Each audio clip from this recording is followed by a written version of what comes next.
The following is a special presentation of ABC Sports. David Pearson. Gentlemen, start your engine.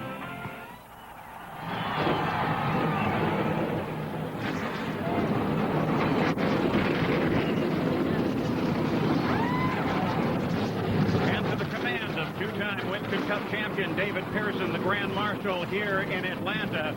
41 of NASCAR's best have fired up on the pit road, and we are ready to go racing.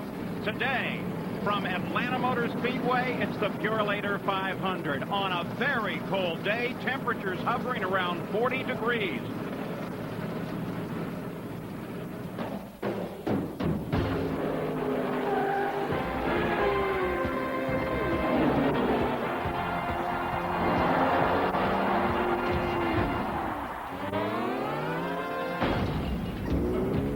Well, it's very cold here in Atlanta for the Purolator 500. A brisk breeze blowing across this track that isn't helping things at all, but nevertheless, the fans are here.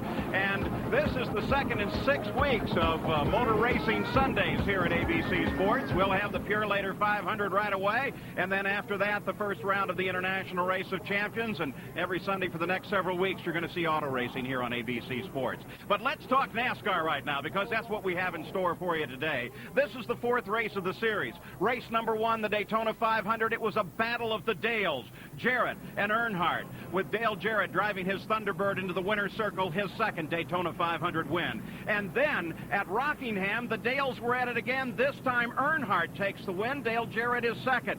At Richmond, Jeff Gordon stuck his nose under the checkered flag and into winner's circle, followed by Dale Jarrett. Earnhardt had some brake problems, finished 31st. So as they come to Atlanta and we take a look at the top 5 in the points, Dale Jarrett has a firm grasp on the points. And Dale Earnhardt sits down there in 4th place. Now, it's been a long, long weekend here with some very unusual happenings, maybe due to the cold. Let's talk to Jack Arute. Well, you talk about Dale Jarrett, you'd think with 1 win and 2 runner-up finishes, he'd be starting up front in this race. He's the Winston Cup current point leader. Wrong, he's all the way back here in 36th starting position. That's how competitive fields are in Winston Cup racing. Let's take a look with Bill Weber at what happened to those combatants for the Winston Cup Championship last year, Bill. Well, Dale Earnhardt won here at Atlanta last fall. He didn't just win, he dominated. He rolls off 18th today. Jeff Gordon is the reigning Winston Cup champion and the defending champion here of this event. But in the first 2 races, he failed to finish, then roared into victory lane at Richmond 1 week ago. He qualified 21st, a good but not great starting spot. But he has one huge advantage, the #1 pit on pit road, and you veteran fans know what that means. It's like having the best parking spot at the mall the day after Thanksgiving. It's the easiest to get in and out of, and it's closest to the door. Further up pit road, Dr. Jerry Punch. Stock car fans know Johnny Benson is the reigning Busch Series champion and a leading candidate for Rookie of the Year this year. But even the non-sports fans can sympathize with the emotional roller coaster this young man has endured the past 3 days. Thursday night, he was in Charlotte, North Carolina with wife Debbie at the birth of their first child, daughter Caitlin Ray. 14 hours later, he was back here and shattered the qualifying record as a rookie to put his Pontiac on the pole. And then Saturday afternoon in the final practice session, he shattered his Pontiac in a 3rd turn wall at 180 miles an hour. Today, he starts a backup car. This Pontiac will go to the back of the field. How about the performance of Roush Racing so far? 3 cars in the top 10, led by Mark Martin, Ted Musgrave, and the guy that runs runner-up, Jeff Burton. But you would think Burton would be in the field. He didn't even qualify. You'd also think that maybe he'd be able to get a ride with an unsponsored car, someone like Elton Sawyer. Well, they went and asked Elton Sawyer's crew chief, Mike Hill, if they could start this car to gain points. What Mike Hill said is, look, we're in the Winston Cup points chase just like you are. If we put Burton in the car today, in 2 weeks at Darlington, it would be Sawyer back in the car, and we'd be trying to beat you. Bobby Hamilton drives the STP Pontiac for a car owner we simply call the King. Richard Petty won 200 races as a driver. Bobby Hamilton has only started 141, but he's been painfully close to victory lane. If owner and driver can combine for win number 201 today, the state of Georgia will see a wild party Scarlett O'Hara would be proud of. Last year, Major League Baseball crowned a new Iron Man as Cal Ripken eclipsed the mark that has stood for years. In less than a month, motorsports will do the same. Today, Corpus Christi, Texas native Terry Labonte will start his 510th consecutive race, which puts him just 3 away from tying the once thought to be unreachable mark of 5:13 set for the now retired Richard Petty. Now, Terry Labonte has been coming here 35 times, but has never won a Winston Cup race at Atlanta Motor Speedway. And with Johnny Benson going to the back of the pack, Labonte's Kellogg Chevy moves to the pole. So Bob Jenkins, today, the odds are in Terry Labonte's favor. That's right, because in the last 6 races here in Atlanta, there has not been a repeat winner. We haven't had a repeat winner so far this year. Jeff Gordon came to this event last year and emerged as 1995's first repeat winner. We'll see how things go here today. Benny, what are these drivers thinking about right now? They're thinking about how they're going to tackle this Atlanta Motor Speedway. It's just over 1.5 miles in length, but folks, turns 1 and 2 and 3 and 4 are over a half mile. There's just no time for the drivers to relax. They've got to figure out how to get through these big corners and for 500 miles, Bob. It's quite a place. Paul Page has a closer description. 500 miles here, that's 328 laps. And as Benny suggested, for 2/3 of that lap, you're in the turn at 24-degree banking. And as Johnny Benson has already had his problems here, he's not the only one. You think it's tough out there in the crowd. How about Alone and Joe Nemechek in Friday's qualifying? So he will start in the back as well. The cars are out rolling on this beautiful track, but don't let the blue sky be deceptive. We'll be back for a start.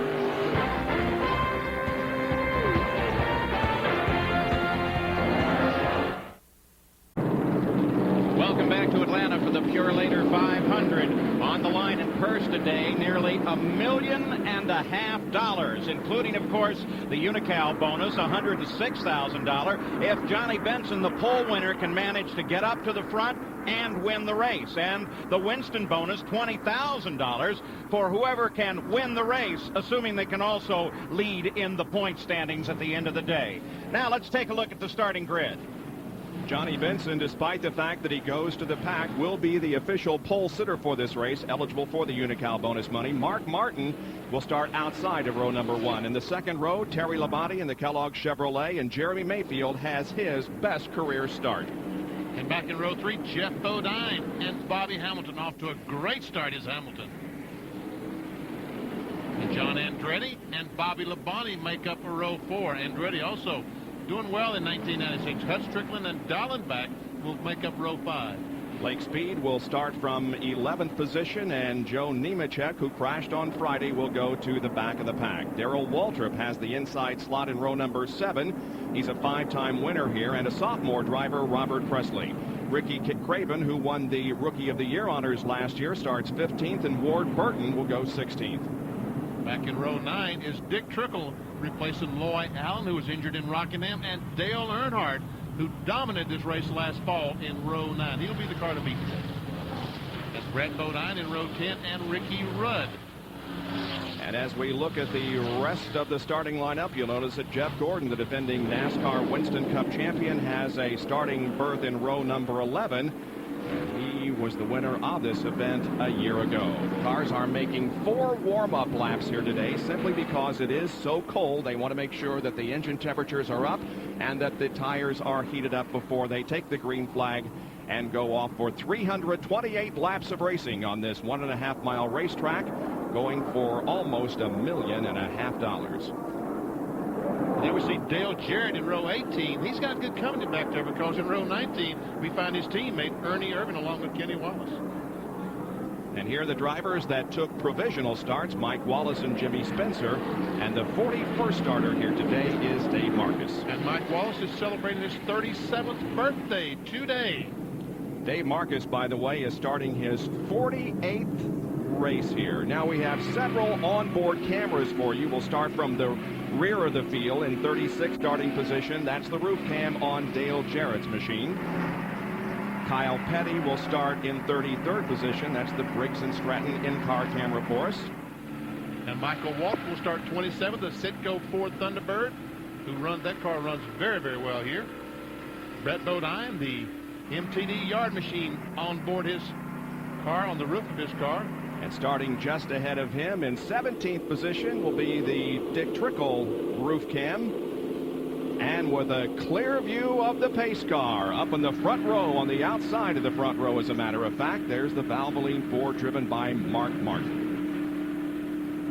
The drivers who failed to qualify for this event include Jeff Burton, Steve Seligman, and Randy McDonald. Burton second in points going into this event. Quite a blow for that Roush team, but Jeff will be back to race another day. Today's field consists of 24 Fords, 12 Chevrolets, and 5 Pontiacs.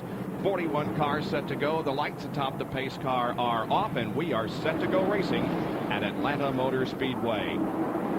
Although it's not a capacity crowd, it is a good crowd considering the weather conditions here. Very cool at Atlanta. Here comes the field off of corner number 4, now being led by Terry Labonte, and the green flag is waving.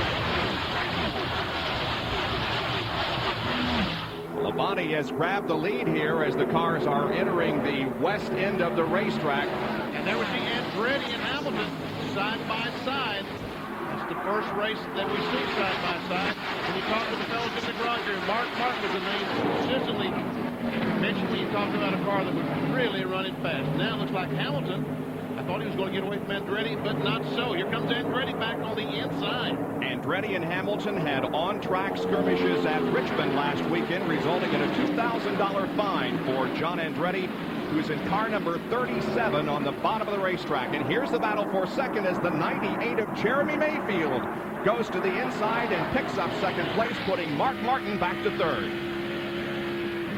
Jeremy Mayfield, the 98 car, told me this morning it's the best car he's ever had here. Tell me the truth. Looking good here in the early going as Terry Labonte, though, has pulled out to a rather substantial lead. And back of that group here is Hut Strickland in the 8 car, racing side by side now, losing the position to Wally Dolan back in 15. But look at the black number 3. That's, of course, Dale Earnhardt. Moving up alongside is Darrell Waltrip. Earnhardt started 18th, up 6 positions to 12th in just 2 laps.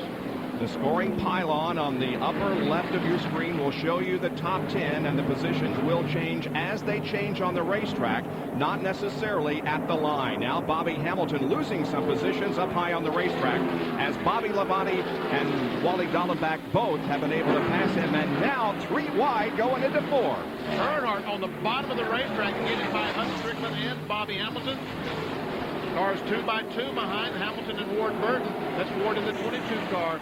Robert Preston in 33. There's the defending champion, Jeff Gordon, in the multicolored 24 car.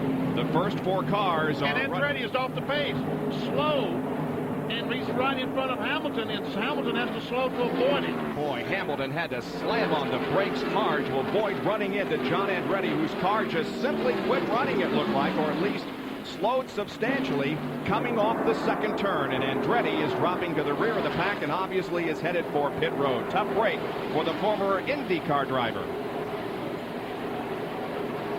This had to be a scary moment for several drivers. Andretti off the pace right here, and look at Hamilton climb on the brakes. Had to slam on the brakes, and here comes Kenny Schrader, and he was lucky to avoid the Andretti car. That could have resulted in a very serious accident, but he has a flat left rear tire, we understand, right, Jerry Punch? Bob, that's exactly the problem. Can you believe the kind of luck this young man has? He comes in, the left rear tire almost completely shredded off his Kmart Little Teacher's Ford, and now the Krampus Haas crew going to work on the John Andretti car, changing left side tires. He is down and away, but he has lost a lot of time. Bad break for John Andretti, who rolls back out onto the racetrack, but the field is coming off the corner, completing lap number 7. It's Terry Labonte leading the early stages of the Purolator 500.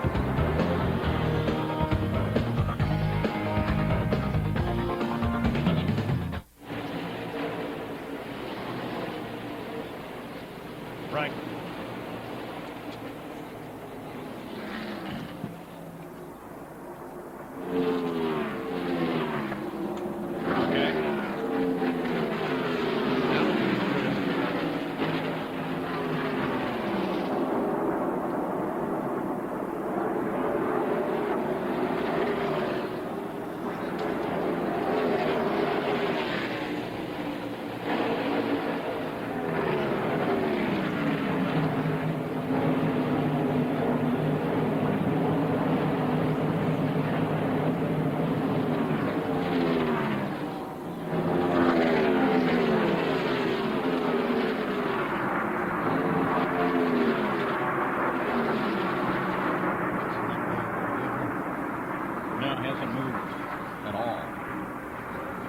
Nemechek hasn't come that far either.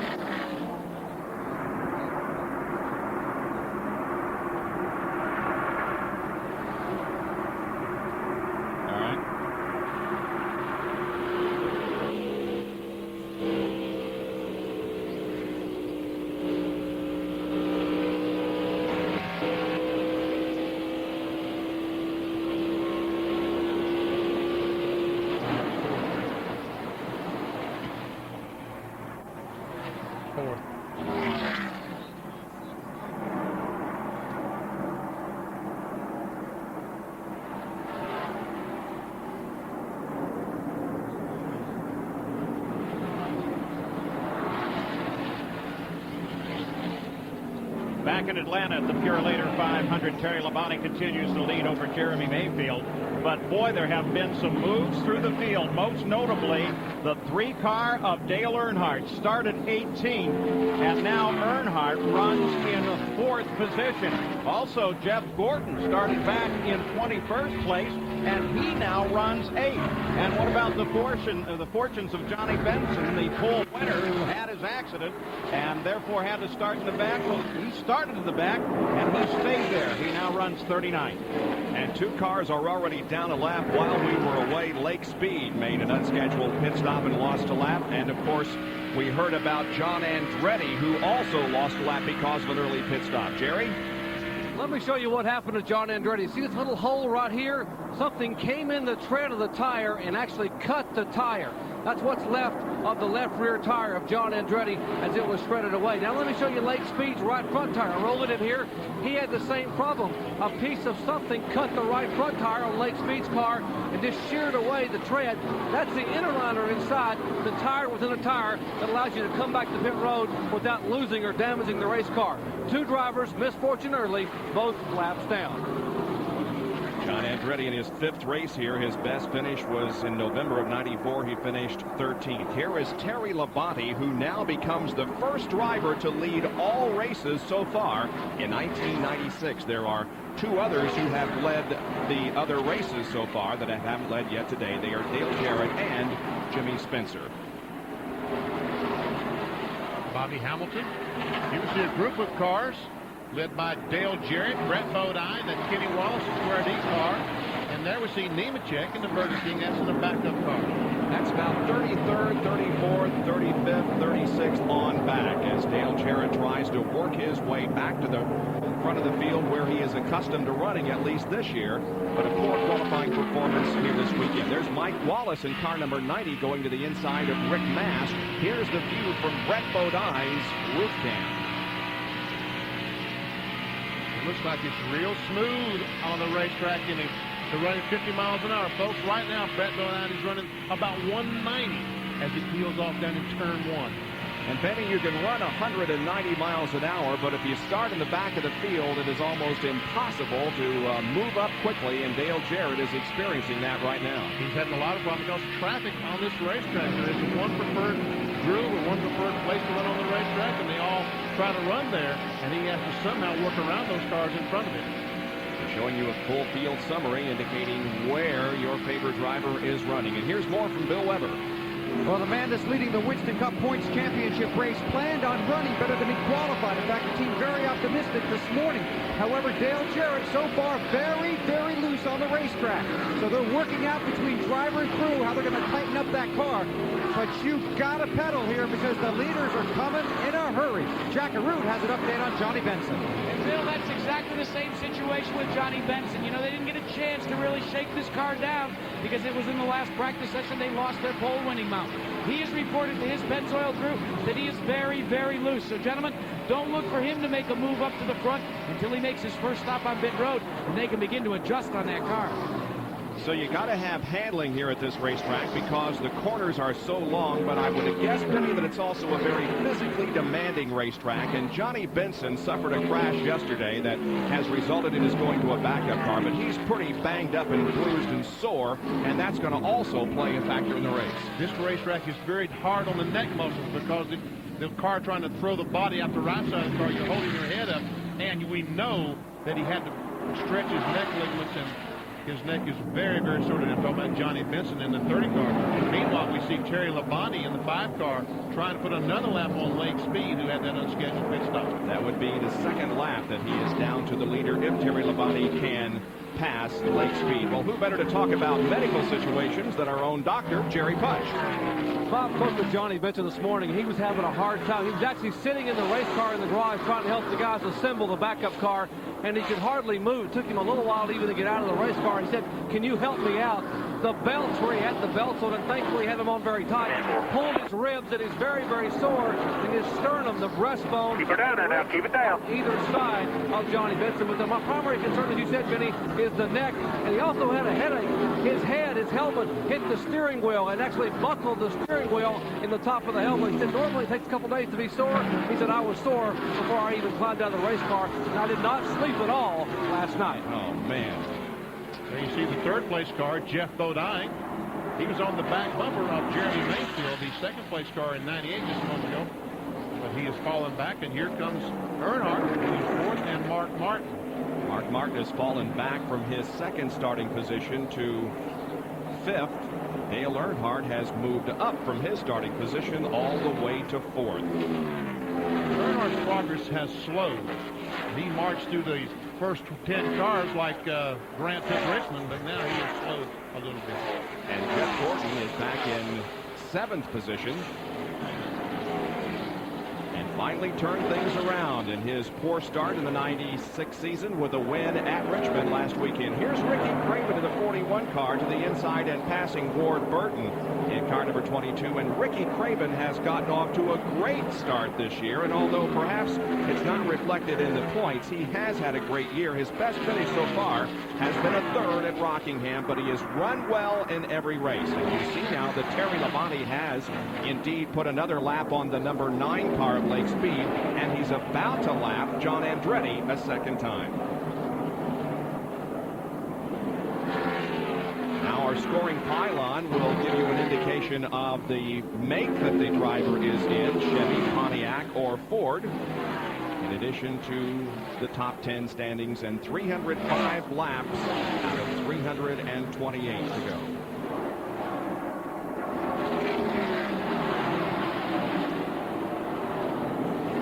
Labonte with a comfortable lead at the moment here over Jeremy Mayfield and Jeff Bodine. In the early stages, only 24 laps have been completed in the Purolator 500 at Atlanta Motor Speedway.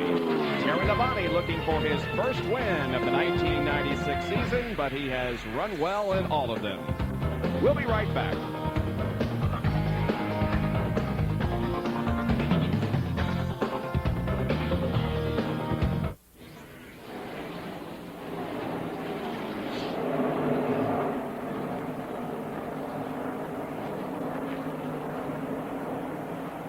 Never mind. Okay. Yeah.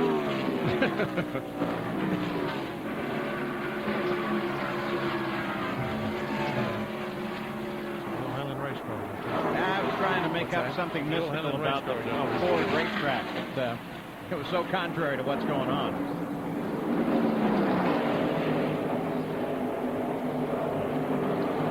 Yeah, exactly. What are you pointing out? What are you pointing out? 11? Yeah.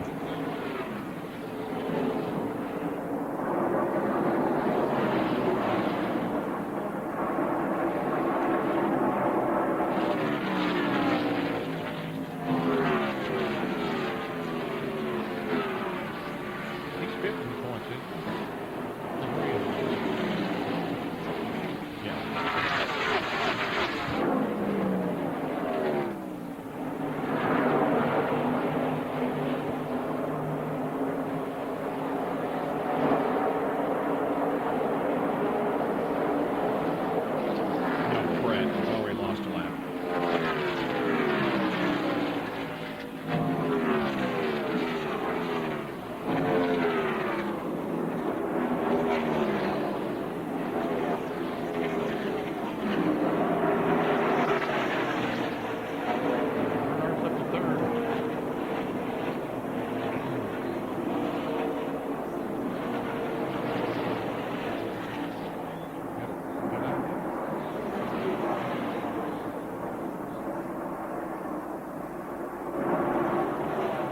who's picking it up?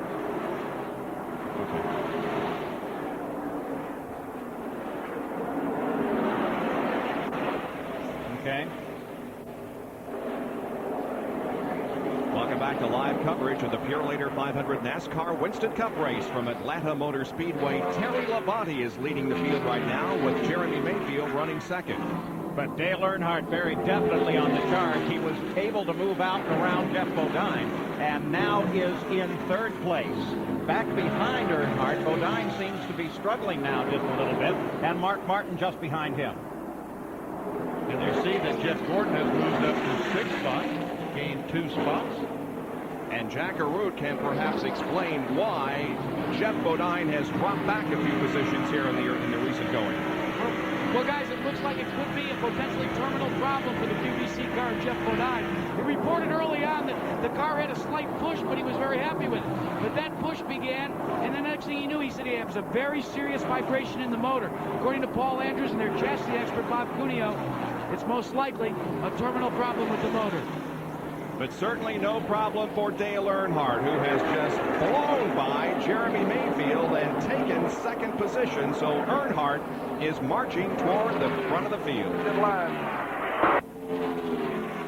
That's Jeremy Mayfield's radio spotter that's kind of coaching Mayfield around the racetrack. He told him that that's a good line. In other words, his lap time, they clock each lap. His lap time was good. The spotters are positioned high above the racetrack so they can see what's going on and really are the eyes of the driver. And there is the leader, Terry Labonte, and you can see how much of a advantage he has on second place, Dale Earnhardt. Never see Earnhardt. I don't guess we have to guess who the spotter was talking about when he said following his tracks. Yep. And Mark Martin pulls up right on the back bumper of Mayfield.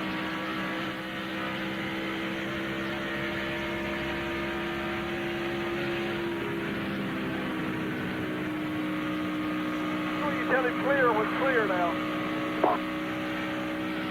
Boy, Mark is getting off the corner. That means that Jeremy Mayfield's car is getting a little bit loose, having to play with the throttle as he exits the corner. And you can see that Mark is pulled up. Johnny Benson has come into the pits. He's making his way slowly down to his pit area as Mark Martin goes to the inside of Jeremy Mayfield and picks up third position. Well, I don't know about this side. He will now. Keep her down now. Keep it down. Here's Jack Arute. Well, we told you about that loose condition on Johnny Benson. It was too loose for him to even drive. So the team elected to bring him in. They put 2 rounds of light in the left rear. They're going to change the tires, take advantage of the stop, but it won't put him out of sequence. They haven't had any laps of practice on that car. He crashed yesterday afternoon in the last practice with about 30 minutes to go. They pulled this car out of the truck. He had to go through an inspection procedure. They did not get this car on the racetrack. When they threw the green flag today, was the first lap that Benson had in the car, and you just cannot set the cars up in the garage here so it could be right on the racetrack. He became a new daddy late last week, but then things after he won the pole position began to go sour on him with that crash yesterday afternoon in the final practice period. Here now is Jeff Gordon, who is moving up to challenge Jeremy Mayfield. This is the battle for 4th spot. Gordon in the 24 to the inside and taking the position from... All right, get back at the bottom now. Good job. Good job. And that's the spotter telling him now that Gordon is around you. Get back to the bottom so that you can prevent the 7 car from moving up. That's Jeff Bodine. And Ricky Craven has moved up well here in the early going. He is 5th in the point standings coming into this event, 124 behind the leader, Dale Jarrett. And Bobby Labonte. So there's a pretty good battle from about 5th back to 8th.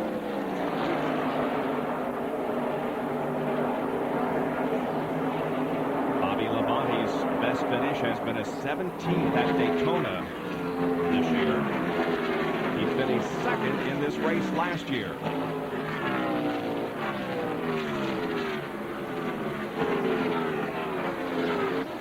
There's Nemechek, who had to go to a backup car after we saw earlier. He crashed during qualifying on Friday.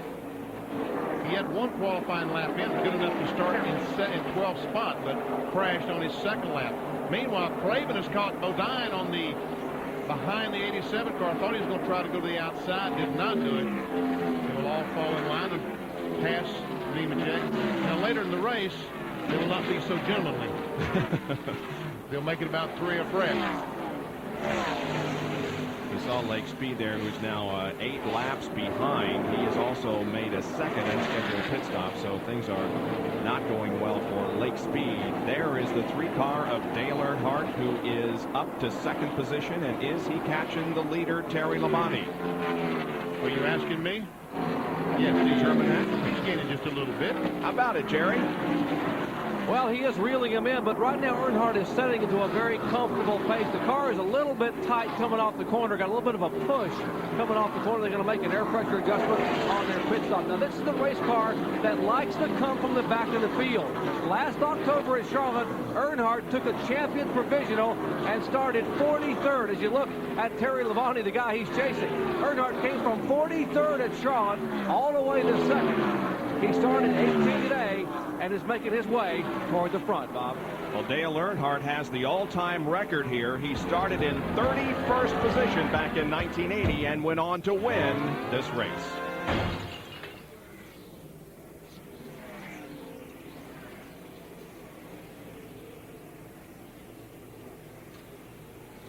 Yeah. Where is the probably 3 or 4.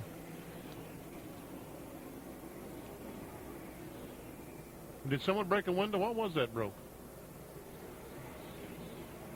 Did you hear the? I don't know. Some sound effect? I don't know what the heck's going on. 3 or 4. Yeah.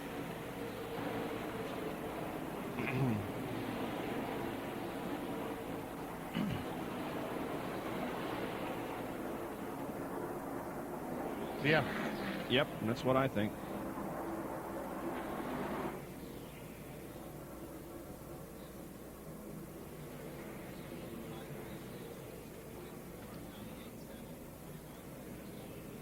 Okay, that's a good idea. Yeah.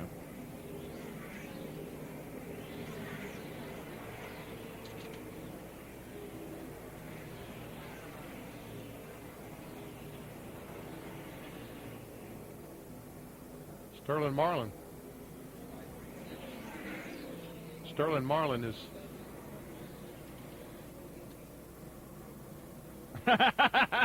Yeah, that'd be a great idea, Paul. Why don't you do that? Sterling Marlin is coming. Yeah.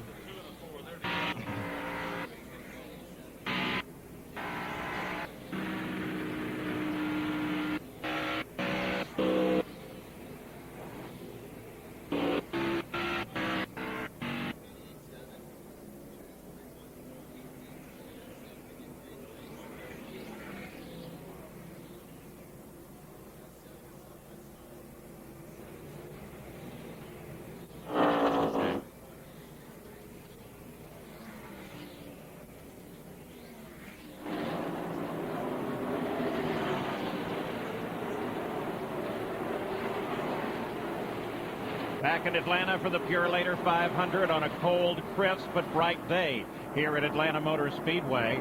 All the crowd bundled up here at this track, but nevertheless, they're here keeping track of their champions, and there is a great cheer as the battle joins at the front.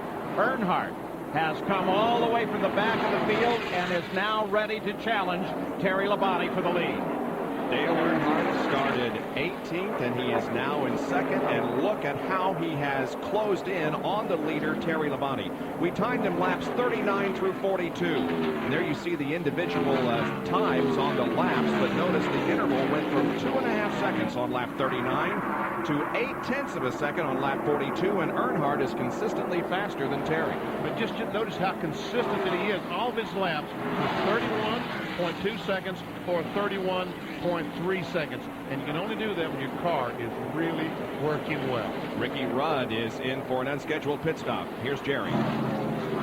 A lot of drivers complaining of cars getting very, very loose on the racetrack. In the Ricky Rudd pit, he changed all 4 tires down and away in about 23.5 seconds. The crew now are going to check the tires to make sure he didn't have one going down, and we'll check in and record in just a moment. I said unscheduled pit stop, probably not all that true, because we're predicting that the pit window will be somewhere around lap 55, so they're a little bit early, but we will begin to see more pit stops as the laps click off here in the next few. And now look at the interval between first and second. It's only a matter of car lengths as Labonte comes up on some slower traffic. Ted Musgrave is just ahead, running in 29th position.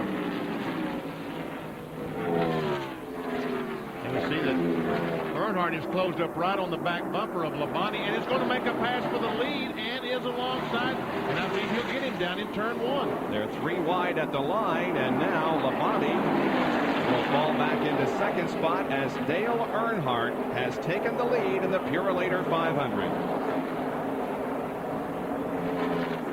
A couple more cars that are really moving up. Rusty Wallace in the 2, and Sterling Marlin. Rusty started in 22nd. Sterling Marlin started in 28th, and you see they're currently running in the 5th and 6th spot.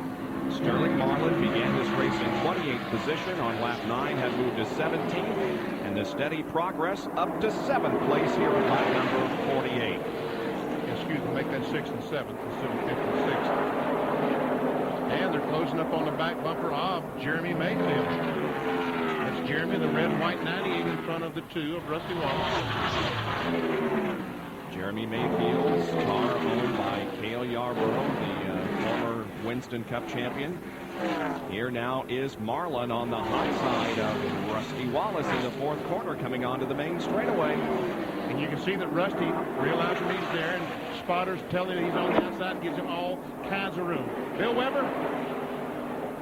Benny, Sterling Marlin extremely fast here. In fact, depending on your watch and your finger, they have him down here in the 4 pit as the fastest car on the racetrack. He runs extremely well here. A 7th in this race a year ago, a 2nd here last fall. The car that finished 2nd is the same one Sterling Marlin. Outside. Going around Jeremy Mayfield and trying to rope in the leaders. Yeah, he has passed Rusty Wallace. Side again. By Jeremy Mayfield, but so does Rusty Wallace. I keep her down now. You're on clear. Here comes Ricky Craven up behind in the 41 car. Going to move Mayfield back another spot.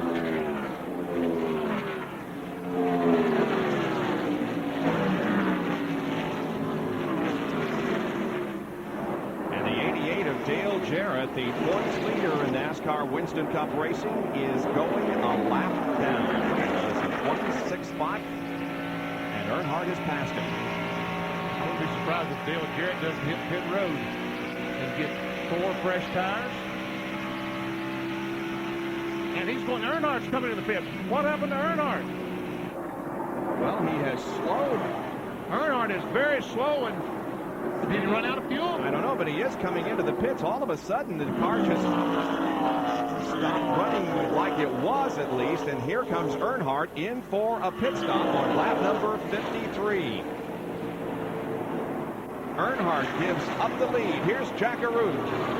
This would have to be considered at least a nominal pit stop scheduled, but again, the team complaining about handling problems. Better to come in, take on fresh tires, make a change in the chassis adjustment. In the case of Bobby Hamilton, doing it in a situation with air pressure, let's check in with Earnhardt's pit. By their calculations, they could run 61 laps on fuel, but they didn't check them again because Earnhardt ran out of gas on lap 54. The car was not running when it coasted down pit road. It still has not refired. Now the car fires, and he pulls away, but a costly mistake. As Dale Jarrett is on pit road, Bill Weber is there. Technical term on the 88 car, way off. Loose going in, loose coming out. The 88 is in. His teammate Ernie Irvin in the 28 car pitted right behind him. The 88 car and the 28 both going to try and make chassis adjustments. They are now racing the track instead of the field. 4 tires for each of these cars, and Dale Jarrett's away. Jeff Gordon is on pit road, and Terry Labonte is also headed your way. Terry Labonte waiting, his crew waiting for him to make his way down to his pit stop. For Jeff Gordon, they had to make a chassis adjustment as he pulls away. They were concerned about the car being a little bit pushy and got loose when they were behind cars. Meanwhile, for Terry Labonte, the Kellogg's crew goes to work, and it is just a normal pit stop. Waiting to see if any chassis adjustments are made. No, but that doesn't mean they're not adjusting on the chassis. It means that they've made minor adjustments through air pressure on the tires. It's a four stop, and Bobby Labonte directly ahead of Terry Labonte, because now his crew is scheduled to come on the pit road. Well, Bobby Labonte picked up the lead briefly, but he is now coming in for a pit stop, so the positions are shuffling here as green flag pit stops are being made. Jack, Bobby is in. You know, Bob, it's so great when you're able to say, I've led the Purolator 500. That was the case for Bobby Labonte, but he knew he had to come down on the pit road.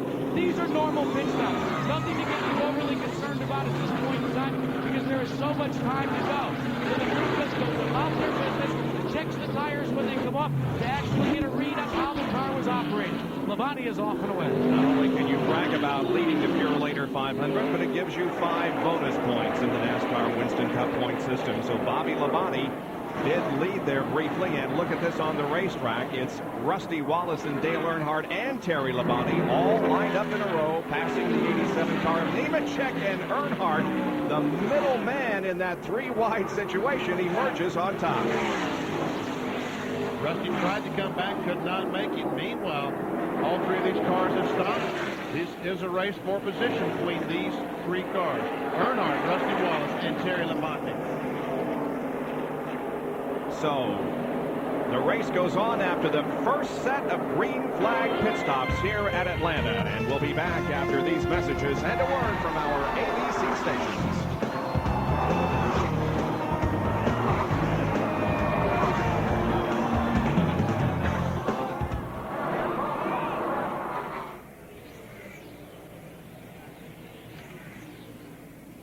Well, I don't think that's true, because the 21 has already come in, and he's listed second. 27 is in now. Yeah, I think so. Where's the 90 car? I don't know where 90 90's is. the leader. He hadn't pitted, huh? He hasn't pitted. There Here it he is. comes. He's a start-finish line right now. Yeah, there's... Okay. Earnhardt just left him. All right. But Earnhardt is in second, and he is in the lead lap.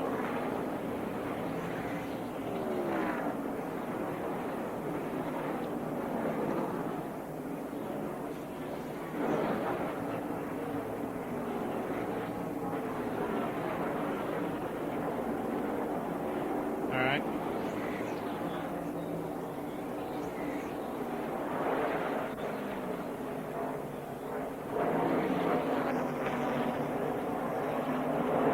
Yeah, this is good here. Go right to this action.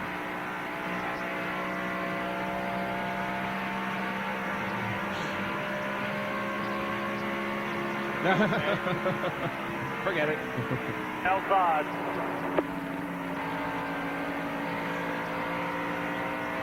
Two more coming. Two more coming.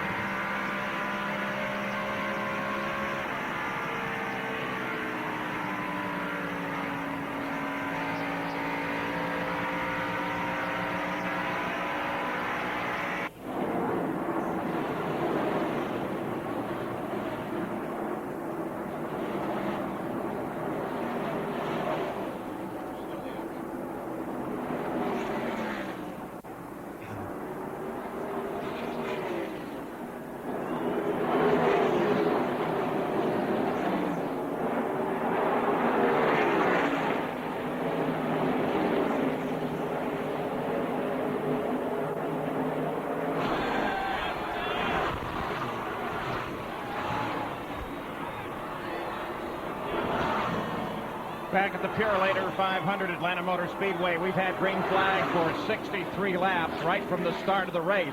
Don't forget, coming up next from Daytona, the International Race of Champions. Guys like Earnhardt, Sterling Marlin, Jeff Gordon, and the other NASCAR greats take on IndyCar and road racing. The IROC, that's next here on ABC Sports. And speaking of some of the top names in the sport, Rusty Wallace has just moved into the lead, coming around Dale Earnhardt. Labonte is right there in third, knocking on the door for Earnhardt. Great racing here after the first series of pit stops. Rusty Wallace grabbed the lead from Dale Earnhardt, and this is how he did it. Coming off turn 4, Rusty gets the grip on the inside, gets position, goes down to turn 1, and takes that spot away from Earnhardt. And Terry Labonte, meanwhile, right back there watching all this as it goes on. And for Rusty Wallace, it's the first time that he has led a race here in Atlanta since he switched to a Ford in March 1994. And Kenny Wallace had a great start in 1996. Car not up to speed today. Earnhardt looked on the inside of Rusty Wallace. Man, those cars look equal today. They come up on Brett Bodine and about to put him another lap down. He's already 2 laps down, back in 36th.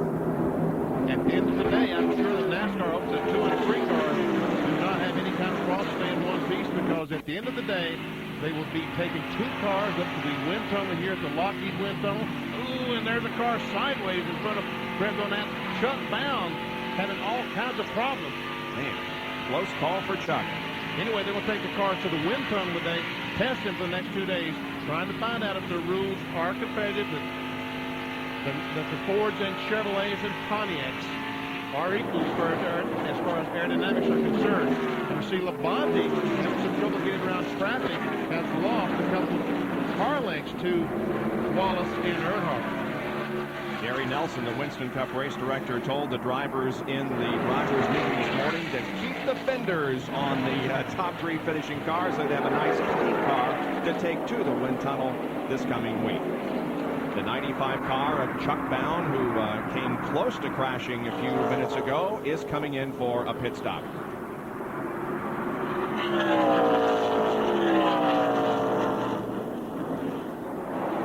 Bound bringing the Shoney's machine down pit road very slowly. Speed limit is 55 miles an hour on pit road. Meanwhile, Earnhardt continues to dog. A great battle back there between Mark Martin, Jeff Gordon, Robert Presley. That's Presley in the 33, and Jeremy Mayfield, Bobby Labonte in 18, and Sterling Marlin in the 4 car. All those cars racing for position. The exception in that group is the 37 car of John Andretti, which is not on the lead lap. He had trouble early on having a flat tire. And Jack Arute has an update on the tire wear. Well, Bob, remember during the pit stops we said that these stops, what really happens after the stop is what's important. Tires, especially in Winston Cup racing, are literally the report card for the performance of a car. A driver will tell you what the car feels like it's doing, but the tires that come off, especially during the first stop, they will tell you without a doubt what the car is doing. Because what crews will do is they will measure the tire temperature on all 4 tires. They will take those measurements, put them on a sheet of paper. When they match it up, it'll tell you based upon those temperatures whether the car is pushing, whether it's loose. That's based upon how much heat are in the tires. The next thing that the crews do, they check these wear bars here to see if they've been able to get sufficient wear with the tire between pit stops. Now, these are the tires that came off of Bobby Labonte's car. Everything seems to be A-OK here. That's the way they want it for all the 500 laps, 500 miles. And speaking of getting loose, take a look at what happened just a lap or 2 ago out there on the racetrack as we watch Rusty Wallace continuing to lead Dale Earnhardt. There we see Mike Wallace in the 90. A little bit of contact from Jeff Bodine, and Mike does a great job saving it. Look at the cars. 6 of them all in a wad. Man, good descriptive word there.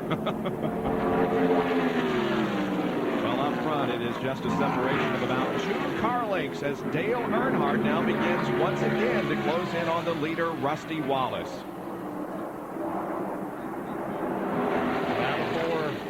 That's back at about 14th, Benny.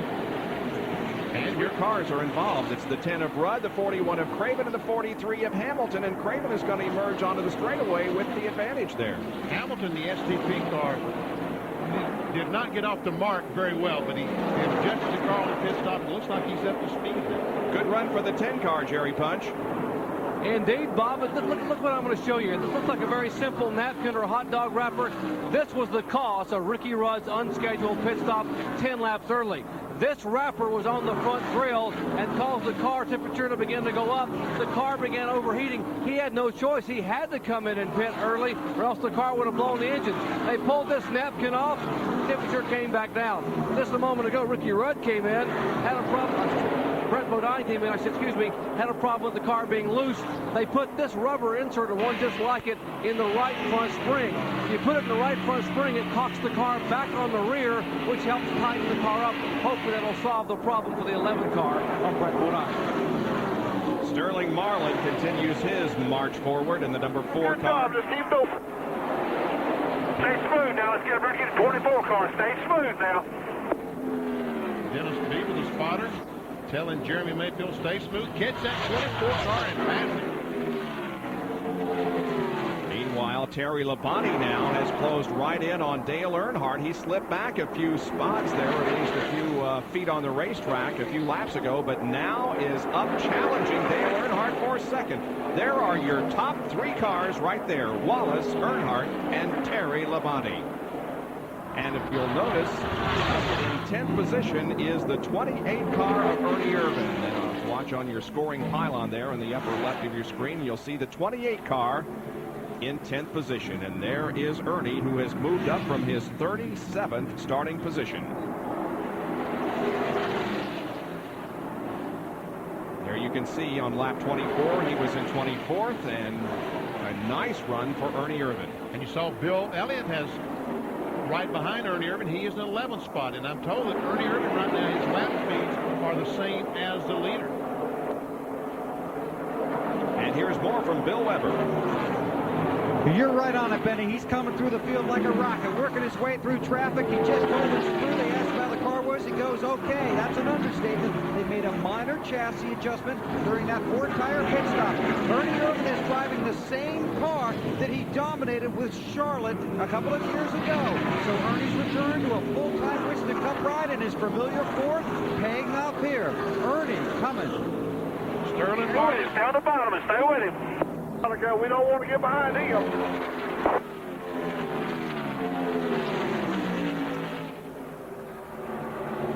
Jeremy trying to keep that car on the bottom of the racetrack. Tony, I was just loose from he was behind me. I had nobody in front of him. I'm pretty good right behind somebody. Okay, just stay right there where you are then. Stay right there. Just follow with him. He'll be okay. That was Mayfield saying a car runs better when he runs behind somebody. When he's behind somebody. Just loose off. Yeah, right in the center off. That's Tony. Tony for the crew chief. Okay, when you're by yourself, how is it? Not bad when I'm by myself totally, but when I'm by myself and somebody's behind me, loosen the dog down. Okay, well, you want to tighten it up a little bit with a wedge or air pressure? I just go just a little bit, like on the bike. A little bit on the bike. They can make the adjustments with wrenches on the top of the springs. Next pit stop. A couple of drivers making unscheduled pit stops, including Earl Waltrip and Johnny Benson once again. There are your top 3. It's still Rusty Wallace leading Dale Earnhardt, Terry Labonte, Mark Martin, and Jeff Gordon in the Purolator 500 from Atlanta Motor Speedway.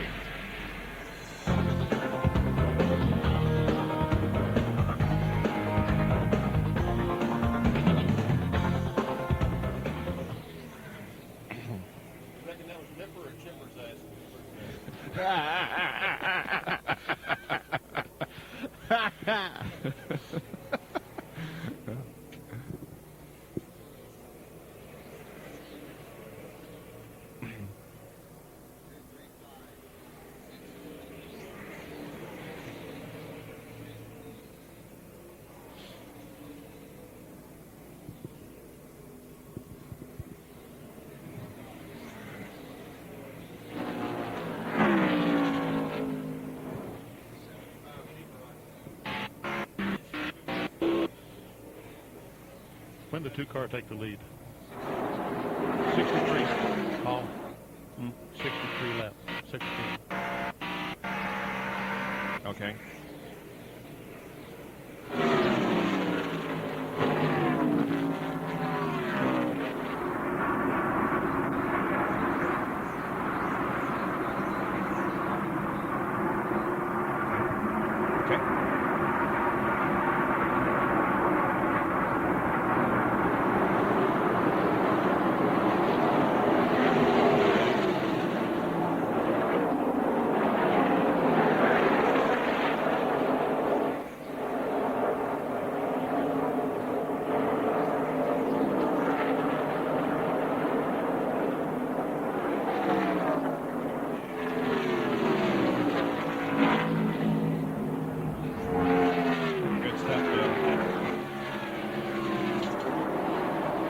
Don't get hurt, Lynn.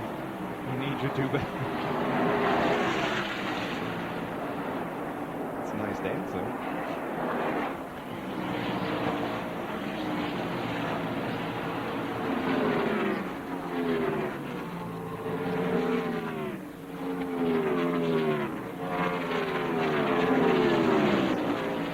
Back in Atlanta, we've had 85 laps of green flag racing. The leaders right on a string.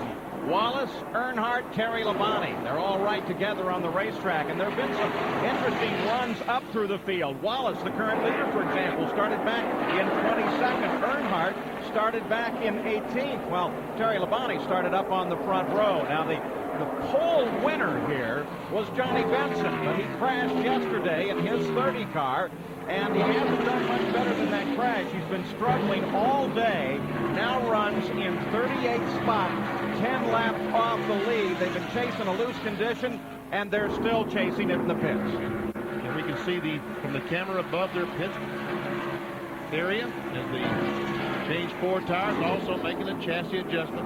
Jack Cruz wasn't only doing there. This has got to be the most frustrating situation for Bahari Racing. As you said, and we've documented, they brought this car out. They didn't have a chance to adjust upon it. This time, though, after they've been chasing the loose condition, they had a flat tire, so they had to come back in, and this just puts them several more laps down.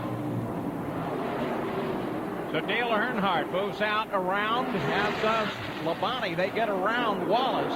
So Earnhardt back into the lead. The second round of green flag betting. What are they going to try to do? Well, they made some adjustments during that first pit stop. Now they want to find how those adjustments are working on the car and what they've got to do the next time. All I'm right now is trying to figure out what they've got to do for the next 200, 300 miles to win the race, to be perfect that last 100 miles and win the race. Cold temperature. Good for the engines. How about the tire wear? Well, it's good for the tires. It's good for everything. The drivers are very comfortable in those cars today. It's probably a nice 75, 80 degrees in the cars. It's just uncomfortable sitting in the grandstand. It is that. The aluminum seats here have to be really cold for these race fans, but a good crowd on hand despite the wind chill, which is just above 0. Sterling Marlin and Jeremy Mayfield still running close together. We see Bobby Labonte, the 18 car. Bobby Hamilton in 43, Michael Waltrip in the 21 car, and that would be for the 15th position. And now Terry Labonte is ready to take the lead back from Dale Earnhardt, and he does going into turn number 1. Let's watch what Earnhardt does as they come out of the corner. But again, there are your top 3 cars, and they're right together on the racetrack. And now Rusty Wallace looks to the inside of Dale Earnhardt at the end of the backstretch and takes second. And he'll move up the racetrack. Let's see if Earnhardt comes back on the inside. He's going to try to do that. And he did it. Of course, Rusty's coming back on the outside. Let's see how that outside groove works for Rusty. Works pretty well. Sure does. Rusty back into second. So it's Labonte, Earnhardt, and Wallace. There we see that's Michael Waltrip in the 21 car, Kenny Schrader in the 25, Steve Grisman 29, and Ricky Craven 41. There's Jeff Bodine in the 7 car, and Elton Sawyer in the 27. Now sort that all that for us out, Bob. Well, not all those cars are on the same lap. Steve Grissom is a lap down in 28. However, the 25 and the 41 are battling for position, 16th to be exact. Right now, Ken Schrader in the 25 is in 16th, and Ricky Craven coming up to challenge. And the 7 car of Bodine is in 18th. And Michael Waltrip has pulled up to challenge Bobby Hamilton. That's for 14th spot. Hamilton in 14th, Michael Waltrip in 15th. Michael Waltrip with the Wood Brothers for the first time in 1996. Finished 10th at Daytona, was 35th here a year ago in the Purolator 500.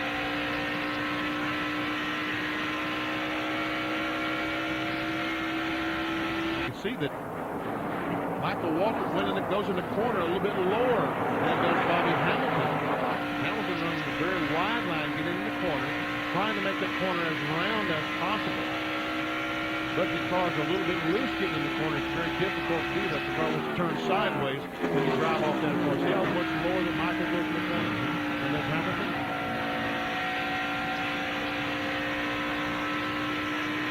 Almost a lane difference here in the lines that they're running. Michael much lower on the racetrack than Bobby Hamilton, but Hamilton still holding the position. Your field summary will show you that there are 21 cars still on the lead lap. Dick Trickle is the last car on the lead lap. Bobby Hillin in the 77 car was left just a couple of laps ago. He's currently at 22nd spot. Lake Speed is the only car that has officially dropped out of the race. 75 car, Morgan Shepherd, was in the garage here a few moments ago. I don't know if he's going to be able to return or not. Working on an engine problem. And the 29 car, but Steve Grissom is very slow down pit road. This is the car that's sponsored by the Cartoon Network, thus Fred Flintstone there on the hood. And here is the battle for 5th spot as Sterling Marlin comes up to challenge the 24 of Jeff Gordon as Steve Grissom takes that Cartoon Network car behind the wall. 24 car, we heard Jeremy Mayfield's spotter just a few laps ago said, get up there and catch that 24. Well, Sterling Marlin must have been listening because he has caught it. And Jeremy Mayfield is 10 or 15 car lengths behind. Jerry Punch, what happened to Steve Grissom? They're telling me apparently the engine started to skip in the Grissom car, the Cartoon Network car, and apparently they think they may have something internal in the engine. And they're going to take it back to the garage area, look at the ignition, look at the time. It's just they can't possibly get the car back out, but apparently they think it may be even more serious than initially thought. Well, certainly no laughing matter for Steve Grissom. He finished 5th at Rockingham in a great run there, but looks like it could be an early in for Steve Grissom's day. Sterling Marlin still challenging Jeff Gordon for that 5th position.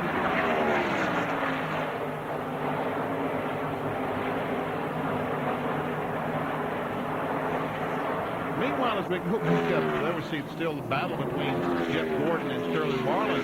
But you know, when you go back up front, there's the leader, Terry Labonte. Where's Earnhardt? Where's Rusty? He is just dribbling away from those two cars.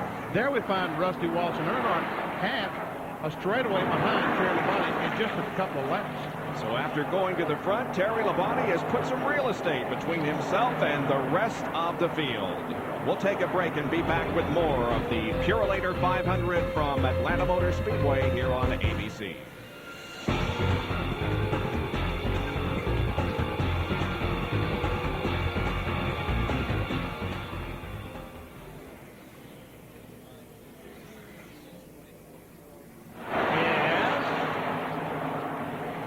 Promo. I'll wake him up here, Neil.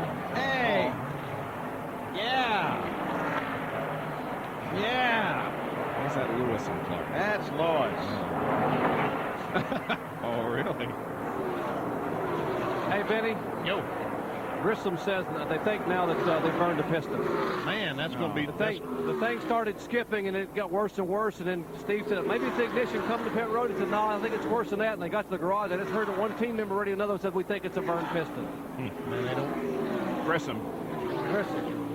I need to talk about that because they definitely don't want to hear that news. You're about to hit a third of the race at the 107th lap, green all the way. What the heck are we going to do till 5 o'clock? Yeah. What are you? Okay, look, that's what Morgan Shepherd's back out. That's what you're... And Benny, I can add to what the engine builders down here are thinking what's happening with the burned pistons and why it's happening. Okay. I got to go, Bob. Yeah. Yep.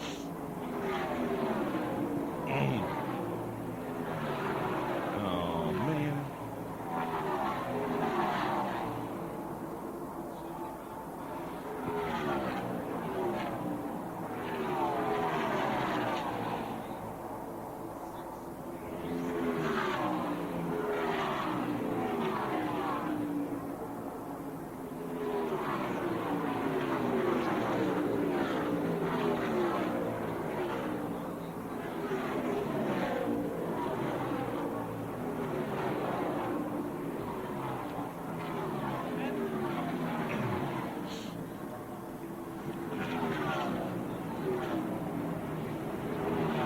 Back at the Purolator 500, pretty cold when you sit down in those aluminum stands. They're all bundled up and watching as Terry Labonte continues his lead here in the Purolator 500.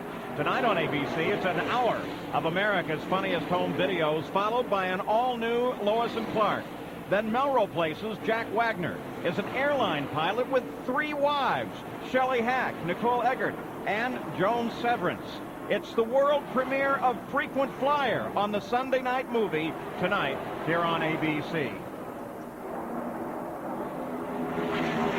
Terry Labonte leads the race here. He has been the dominant power. We expect pit stops very shortly now as we just crossed the 105th lap, and we're approaching in just 2 laps the 3rd of the way, and we've been green all the way. Oh, here's Sterling slowing down.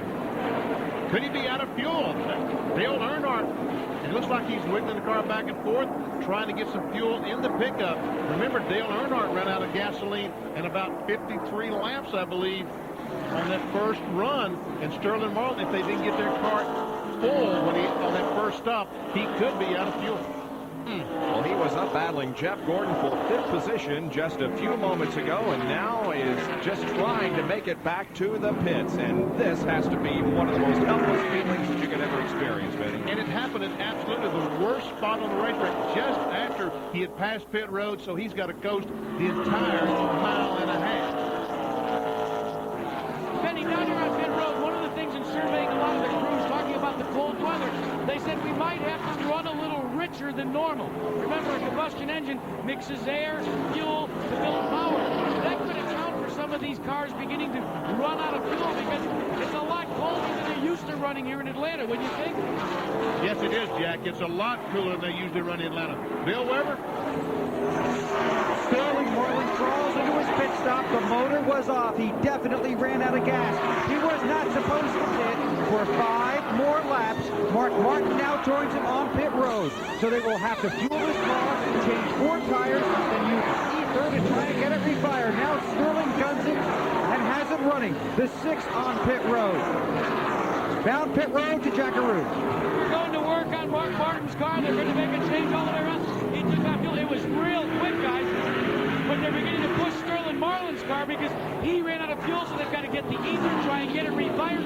He does. But remember, the speed limit on pit road makes it a long trip for Sterling Marlin. And Sterling lost 2 laps because of that incident in which he ran out of fuel and could have possibly removed himself as a contender. As a matter of fact, he lost 3 laps because Terry Labonte just went by him again. Here comes Ted Musgrave, the Family Channel car down pit road. This is probably a scheduled pit stop for him.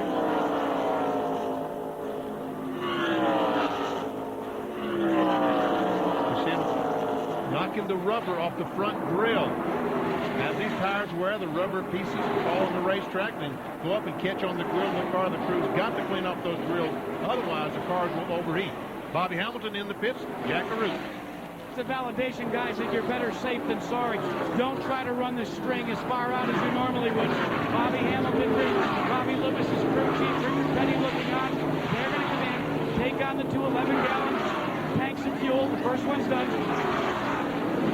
And then all of a sudden, and Earnhardt is starting to make a move as well. Hamilton is away, and it was a very quick stop. Dale Earnhardt is still on pit road. The tires being changed on the left side of the Goodwrench Service Chevrolet. Now he's moving. Good stop for Earnhardt. Here comes Robert Presley and Kyle Petty into the pits. Presley was running in about 11th spot when he came in. This is the Briggs & Stratton roof cam on the top of Kyle Petty's car as we see the Coors Light team go to work. Bill Weber.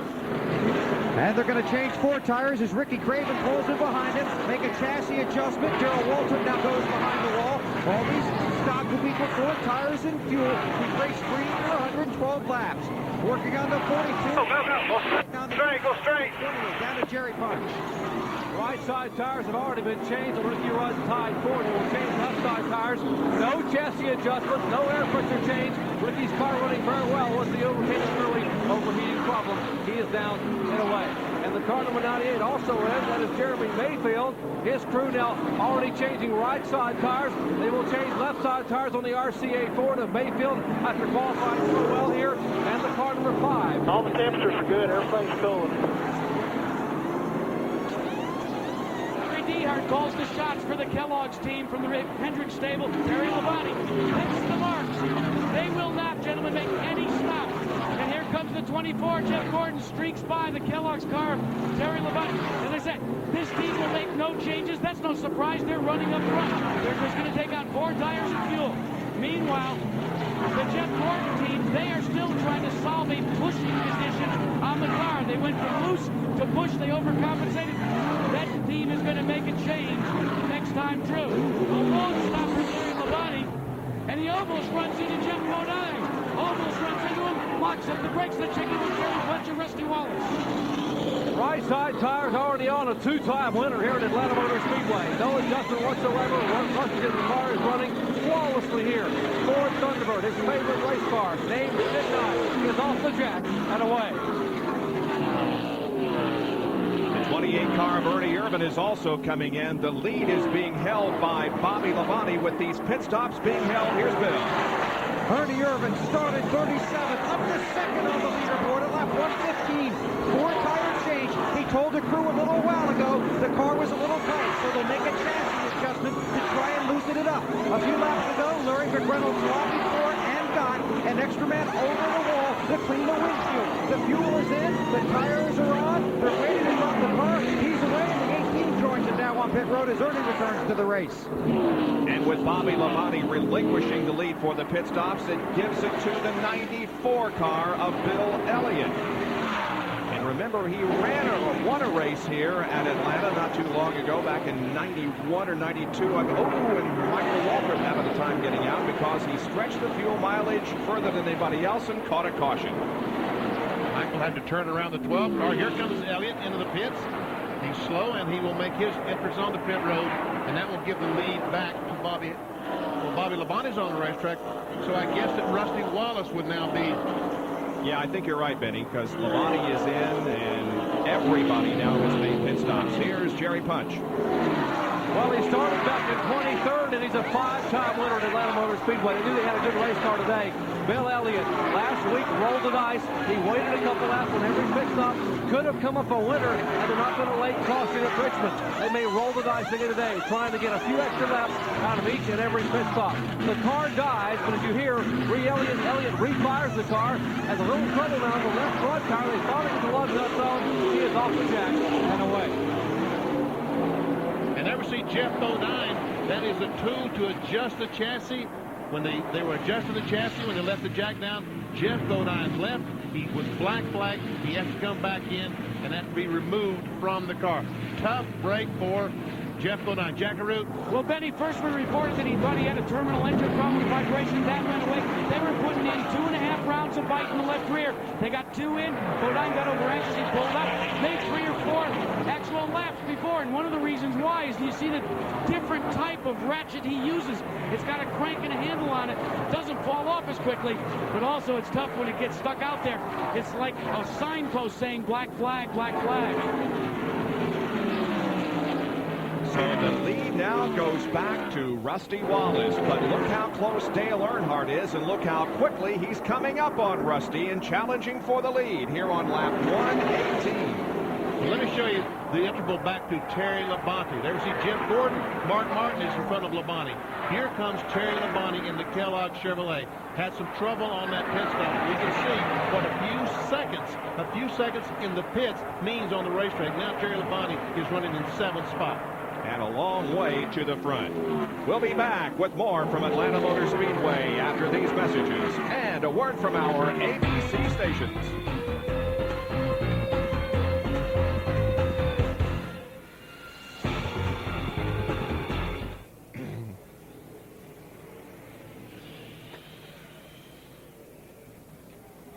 know what kind of trouble Labonte had, but man, yeah, it really cost him. Something on the left side. I don't know.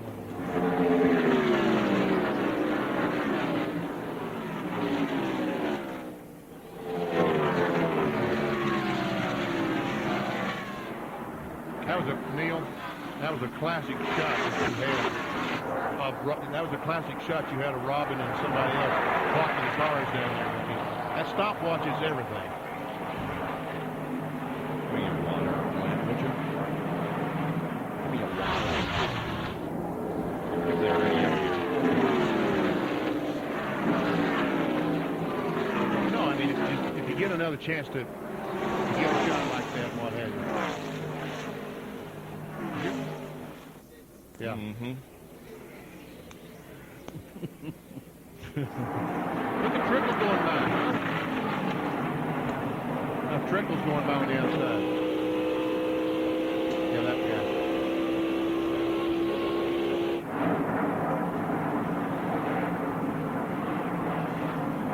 Yep.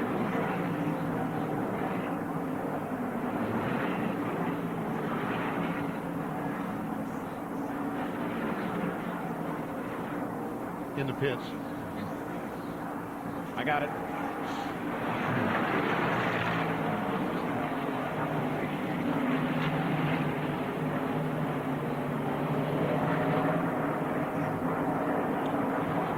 Speaking of this,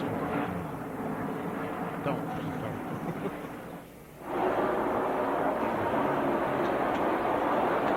These guys are spending this race as a test session for next race. who are these guys?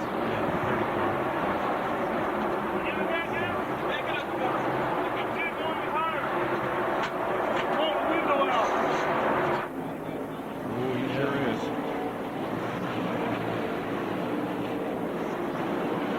That should be a 29 cars back on the racetrack.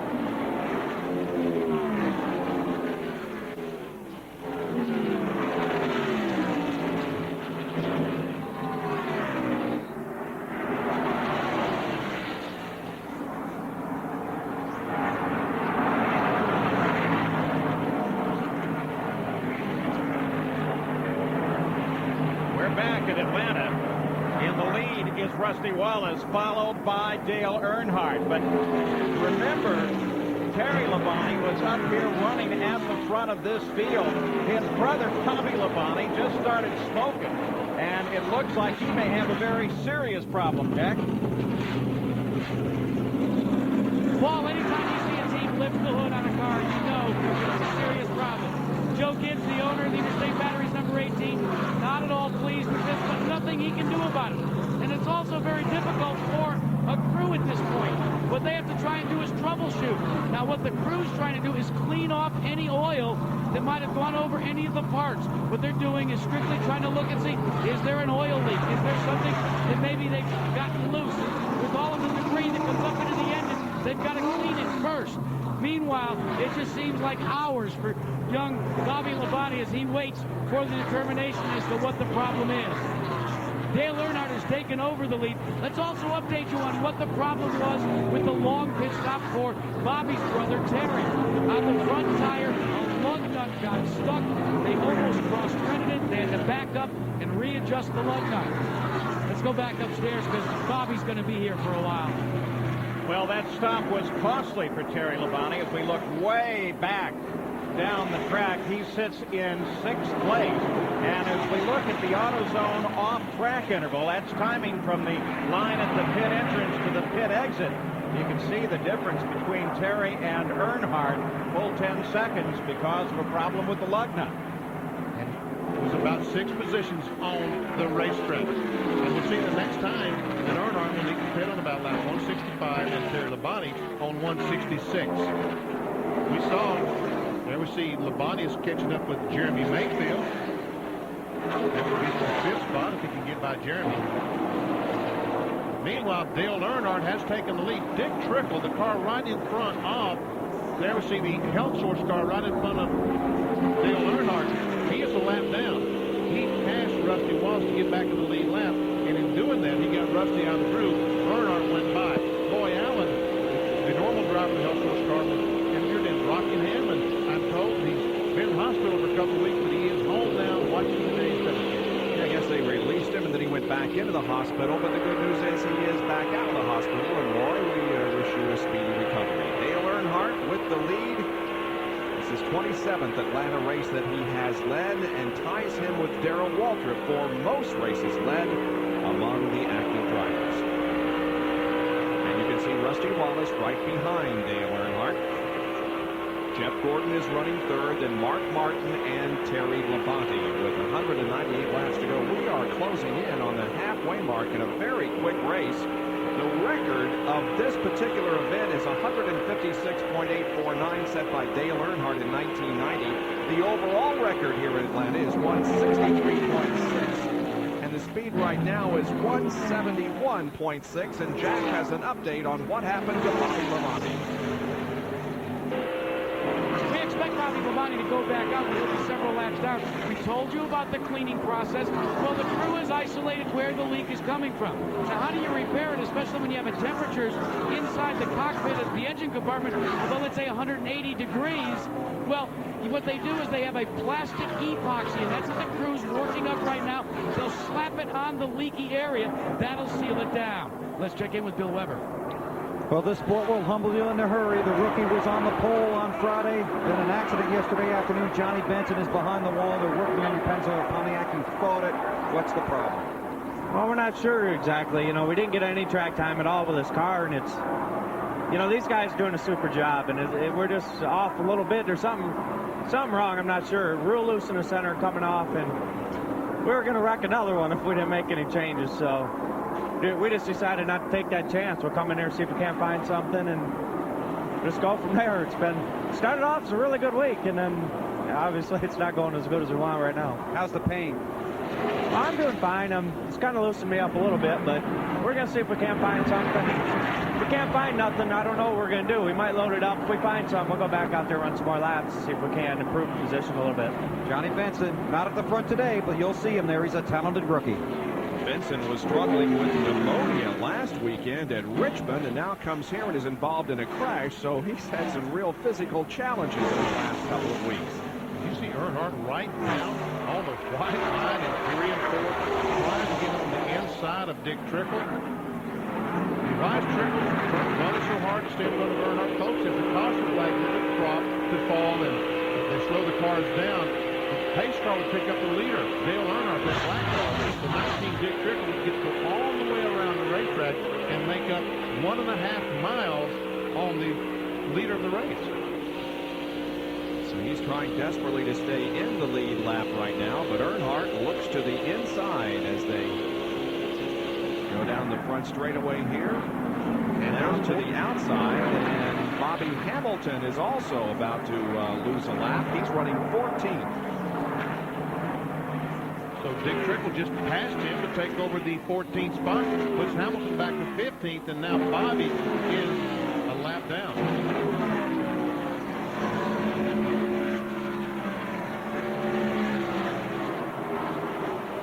Let's check in on some of our onboard cameras that are being carried here this afternoon. The 88 car of Dale Jarrett is a lap down. He's running in 24th position at the moment. Michael Waltrip in the 21 car is on the lead lap. He is in 12th position. He's following Ricky Rudd. That's the 11th spot. Kyle Petty is in 21st spot. He's 1 lap down. Car run off pace there. Let's watch as he goes to the corner, turns. If we could keep this shot, we could see how much he relaxes down the straight. He comes off the corner now. Look how long he's in the corner. Okay, now he's at 1001, 1002, 1003. 3 seconds he was on the straightaway before he started turning to go in the next corner. And it takes 30 seconds to get around this racetrack. So you can see only 6 seconds can a driver relax. Briggs and Stratton in-car camera. See him as he turns in the corner. Just how long did he goes through the corner. He'd be exiting off turn 4. We'll try this again. He comes off the corner, straightens up.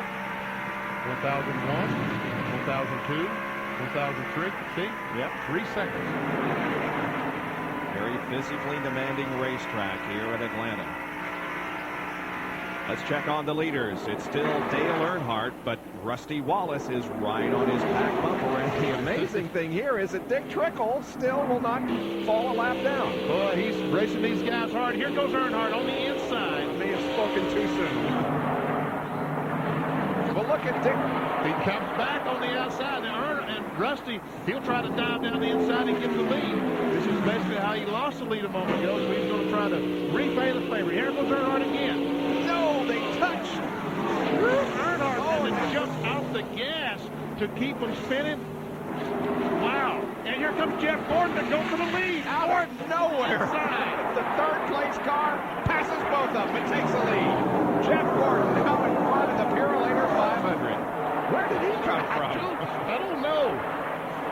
Man, he had been gaining on the leaders. I noticed a moment ago, but we started watching this race and watching the in-car camera with Kyle Petty, and I didn't realize just how quickly he had caught the leaders. Well, I thought when Earnhardt backed out because of his brush there with Trickle that Wallace would pass him, but that was not the case. Instead, Jeff Gordon just came out of nowhere and passed both of them. I think it scared Rusty as bad as it did Earnhardt, and he jumped off the gas as well. But meanwhile, Jeff Gordon was far enough back, and he was gassing it and caught the two. Yeah, that's exactly it.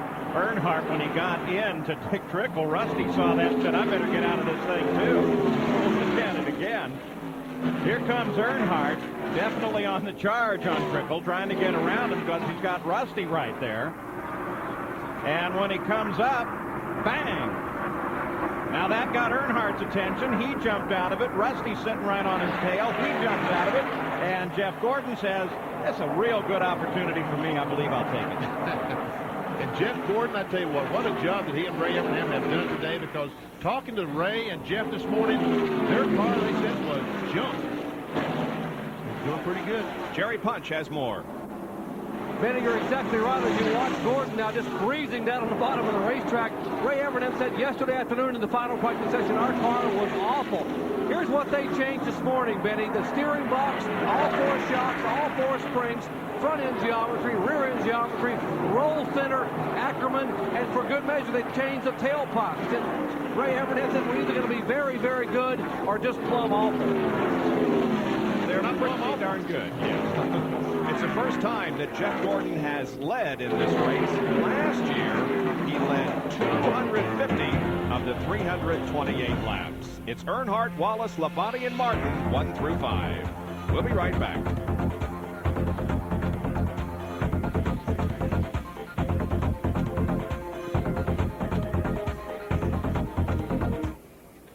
I was just wondering about you, Kevin. Hi, Kevin. Yeah. Welcome to the broadcast booth.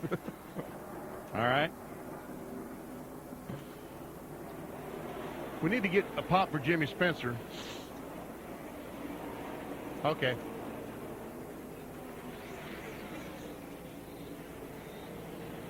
Okay. Got it.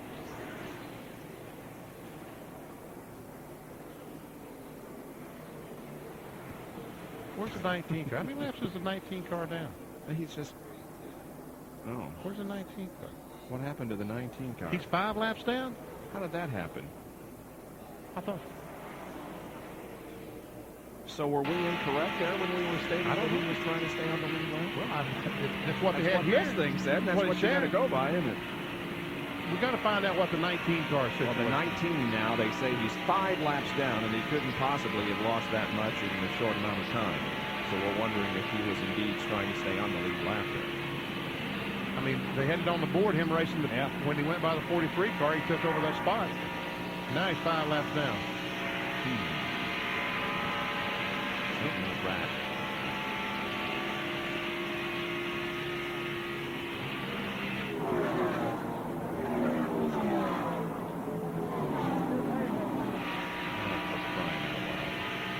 He's now back on the lead lap.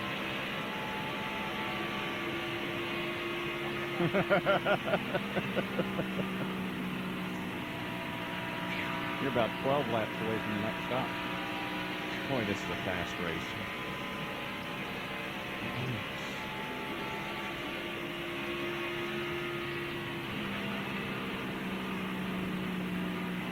All remains the same at the Purolator 500. Jeff Gordon is out front. You saw him take the lead.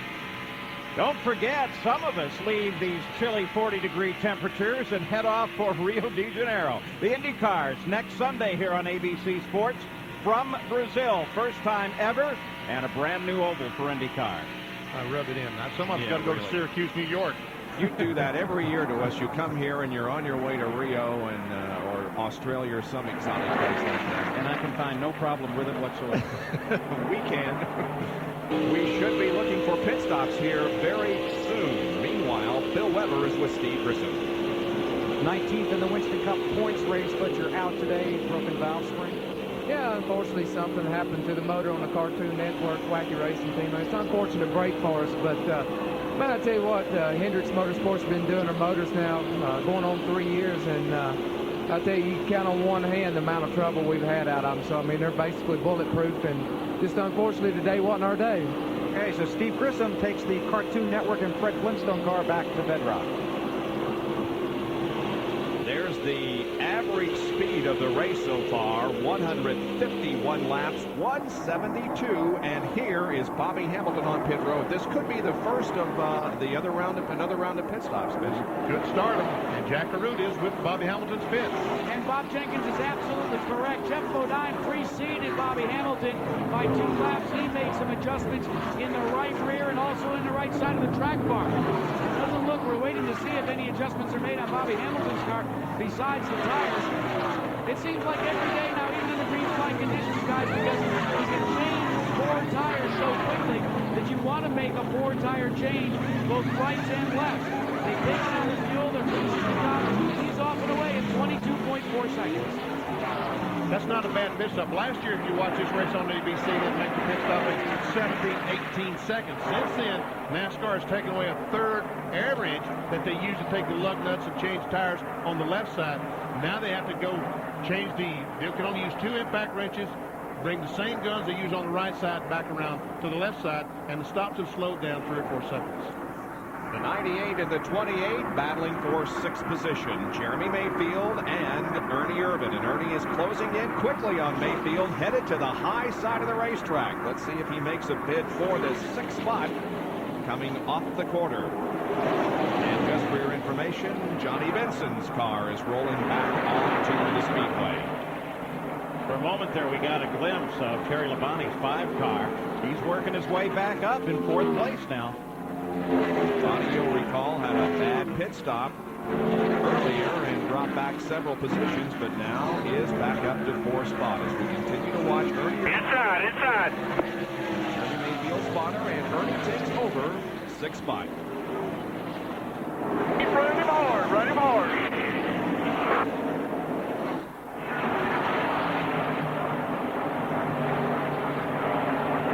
Are you going to stay right with him? Stay right with it now. Jeremy Mayfield in that 98 car is learning a great deal about race car driving today and just how tough it is and how great that these race car drivers in Winston Cup are. A few of these, you'll see. Favorite's running better. About a half degree above, Roger. Leaders, meanwhile, move into heavy traffic. Jeff Gordon and Dale Earnhardt passing Rick Mast in car number 1. Up ahead, Mike Wallace and Dick Trickle. And Trickle is still on the lead lap, Eddie, at 14. He's still there. He's trying to stay in front of the leaders. How many laps is this now? 20 or 30 laps? He stayed right there in front of the leaders. First Earnhardt, and was first Rusty Wallace, then Earnhardt, and now Jeff Gordon. None of the 3 have been able to get by this Health Source car. We look back on the leader, Jeff Gordon, and he is one of 2 in the top 3 that made their very first NASCAR Winston Cup start here at Atlanta.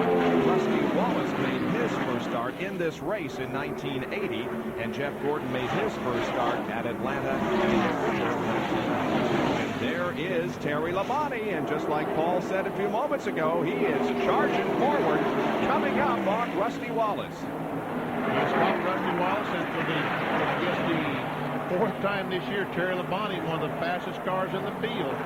Gary Dehart, the entire Hendrick crew doing a great job on Terry Labonte's Kellogg's car in 1996. Terry Labonte has again, so far, led the most most laps here in this race.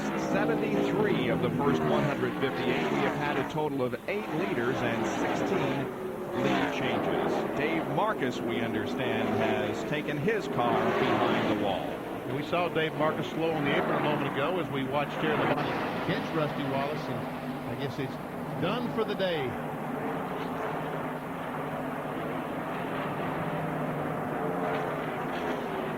You see Hutch Strickland had a good run going on earlier in the 8 car, the Circuit City car. He's slow as Rusty Wallace goes by on the outside. And there is the interval from that group up front. Jeff Gordon and Dale Earnhardt setting the pace here in the Purolator 500. And the 6 car of Mark Martin relinquishes 5th position to come in for his scheduled pit stop on lap 160. 55 miles an hour down to Jackaroo. For Mark Martin, it's simply hit the marks, come down, maintain the speed limit. He does. Steve Neal and the crew go to work. Now, one of the most important parts of this pit stop will be clearing off the debris off the front end of the car. There's a limited airspace there. You have to make sure that it's totally clean because of the cold weather. It's also, they've had to take part of it off. In the meantime, Sterling Harlan has come in, and Harlan is on his end. Mark Martin. Here comes Sterling Martin. Having finished his pit stop.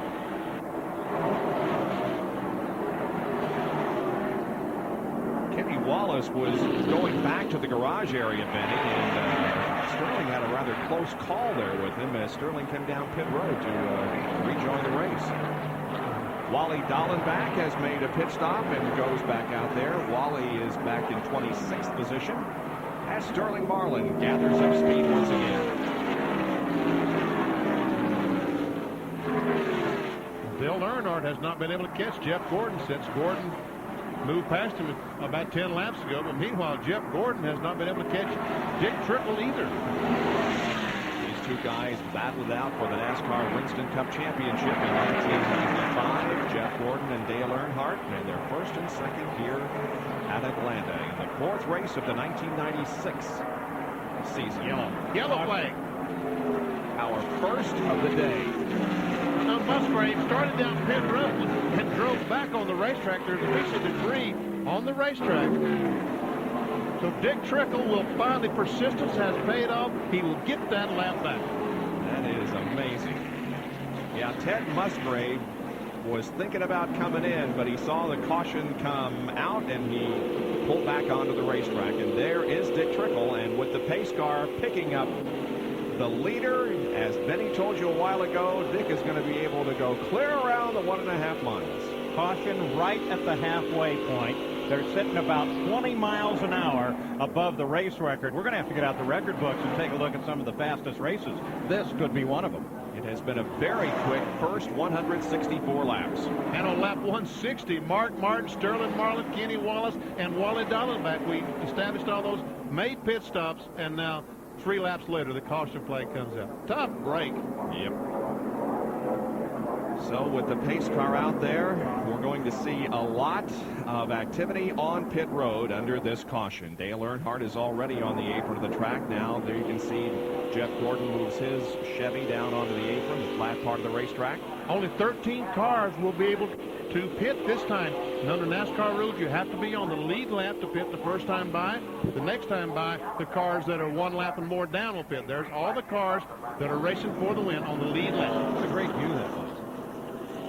Ernie Irvan flanks off. He arrives in his pit. Jeff Gordon is going to come clear down to the last pit, and Jerry Punch is standing by in that area. Triple split, 24, 3 and 2. 2 Chevrolets and a Ford as you watch him pit. Gordon just getting into his pit. Right side tire work going on his car. Let's check in there with Jackaroo. That's indeed what's going on, and he has already completed the right side. Go to the left side, Jerry. Left side tires going on the Goodrich Chevrolet. They made a tire adjustment as Rusty is also out, which is 19.6 for Earnhardt, 20.9 for Rusty Wallace, and Gordon finally out in a little over 22 seconds. Jeff is still on pit road, almost a 30-second pit stop for Jeff Gordon, and that costs him in terms of track position. And Jack, what's going on? Well, the problem, guys, was on the left rear. When the air gun came around to the left side, they had a problem getting the lugs back on the left rear tire. It took approximately 9 seconds longer than normal. In that 9 seconds, here's what happened. Dale Earnhardt went by. The rest of the guys went by.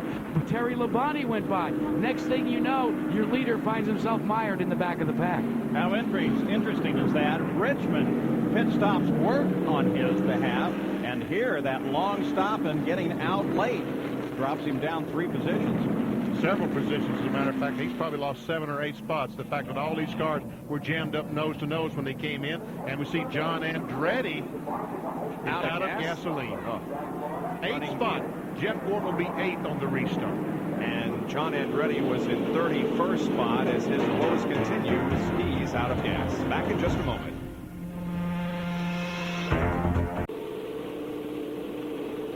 We're back at Atlanta under caution, and the caution came right at the halfway point and kind of split the 3rd round of pit stops, and that was costly for some people. Now, the reason for the caution was a spoiler that just suddenly in turn 4 came flying off one of the cars. It's off the 8 car of Hut Strickland, and watch as it just bounds down the racetrack. And someone from NASCAR was very eagle-eyed to spot that. And Jeff Bodine just misses that spoiler. That could have gone through his grill. Jerry Punch? And Benny, the team, the Circuit City team, was prepared. They have an extra spoiler here in the pits, but the problem is those spoilers have to be really bolted in place, and they're sort of temporarily trying to pop rivet it in and just hope that it will stay. You know, NASCAR makes them put bolts through it after the spoiler cannot bend, but trying to lose as fast as they can. Felipe Lopez, the crew chief here on the car, you see him working on the right side of the spoiler, trying to put pop rivets. They're having to drill a hole now in the bottom of the one that's on there. They have 2 pop rivets in, and they're saying, go, go, go, go, go. Here comes the pace car. We don't want to lose the lap. That's pretty good strategy on those guys. They all jam around where the NASCAR inspector can't see what they're doing. Why pop rivets rather than bolts? You think it'd take a little longer to have to drill and pop rivets? No. Well, that bolts does sound like a good idea. But there we see Jeff Gordon. The pit stop was 50.9. Earnhardt was 42.7. And with all the cars on the caution flag coming in nose to tail, he goes from leading the race back to 8th position. And Earnhardt is the leader. And again, those numbers there, the 42.7 and the 50.9, indicate the entrance to the pit area and the exit to the pit area, not just while they were stopped. Still under caution here tomorrow night on ABC. It's a night of all-new high-impact drama. First at 8, 7 Central Time. Second, Noah. Followed by the critically acclaimed new series, High Incident. And then Murder One. That's all tomorrow night here on ABC. Jeff Gordon was the leader at the halfway mark and earns $10,000. Jack? Bob, let's go back through and tell you what happened during that pit stop. We tried to cover it, told you about the problem with getting the rear tire on. Well, the culprit was the jack and the jack man. The jack fell down too soon. They had to jack the car back up. Now, how much does a jack like this cost? Anywhere from $1,500 to $2,000. But what did Ray Evernham say? Pay attention. Next time, guys, pay attention. Tried to calm the crew down. Tried to calm Gordon down, too. Green flag is out. We're back to good-size racing. On lap 170, the green comes out to resume our competition. The record for fewest number of cautions, 2, and that has happened 3 times. We only had 2 cautions in last fall's race here in Atlanta. So far, we've only had 1 in this race. And Wallace on the inside of Terry Labonte trying to take over the 2nd spot. Here they are, front straightaway, side by side. And Mark Martin swings down and is being overtaken. Does Mark have a problem? Well, he's losing some spots here. He is a lap down and maybe losing other positions. I guess that is the problem. Mike Wallace, meanwhile, got his car loose coming off the 2nd corner. And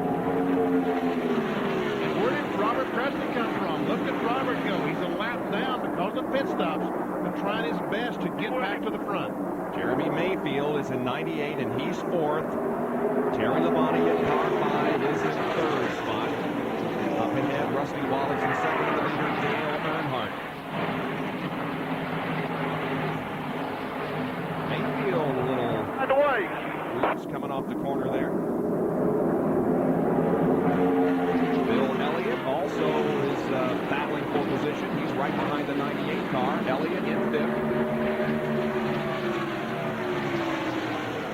And while we watch the action on the racetrack, we can inform you that Keep her down now. Keep it down. Let's go. Dave Marcus has come back into the race. And Ernie Irvin goes by Elliott, taking over the 6th spot from Bill Elliott. Meanwhile, Mark Martin, as you said, a lap down in the Valley Ford. He made a pit stop earlier, and the caution came out and caught him. Terry Labonte had a bad pit stop a while ago, and he lost several positions, moved up through the field. Now we're going to be watching the same from Jeff Gordon, who has come back up to 8th spot. There he is. And Jimmy Spencer, the 23 car, started 39th today and is currently running in 7th spot. So give a call to Jimmy Spencer. And Jack Arute, what about Mark Martin? No problems with Mark Martin. Just the situation is he's still smarting from the fact that he had to come on, take fuel, and ended up a lap down. How often have we seen that? We've seen it actually dictate winners of events in the past. I remember Bill Elliott winning because he stayed out longer than everybody else had to do the caution. So what he did when the leaders came out, he backed out of it to let them go clean racing. He said, I'm a lap down. I'm going to stay out of it for a little while. As a matter of fact, how often you see that? We saw it yesterday afternoon in the Busch Grand National race. Mark Martin made a pit stop, and the caution flag came out 3 or 4 laps later, and he had the fastest car there, did not win. Finished, I think, 7th. Mostly Fords, I should say, in the top 10. Only 3 Chevys represented, but they're running 1st and 2nd. 1st and 3rd. 1st and 3rd, right. With Rusty Wallace right now between. Never seen Dick Trickle. He stayed on the lead lap. He's now his 10th spot. Yeah, he's in the top 10. Kyle Petty is right behind him. Kyle Petty is a lap down in 16th.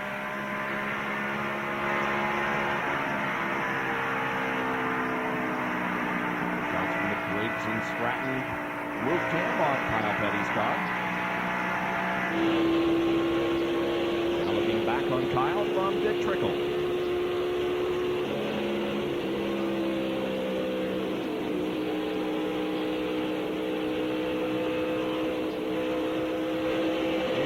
Back to the leaders and see how here we see Terry Labonte has caught Rusty Wallace. Tried to look on the inside, couldn't make a move. Now he tries it on the outside. Sterling Marlin is between this duo and the leader, Dale Earnhardt. And Rusty just slows suddenly, Benny. Yes, he does. Rusty Wallace is off the pace. Rusty led 36 laps going into this race. He had only led 26 in the first 3 races of the year, and now the Miller Ford looks like down to the bottom of the racetrack. Let's see if we can see any notice of smoke. There it is, right just as after he crossed the starting line. Saw the puff of smoke, and that's generally a bad sign.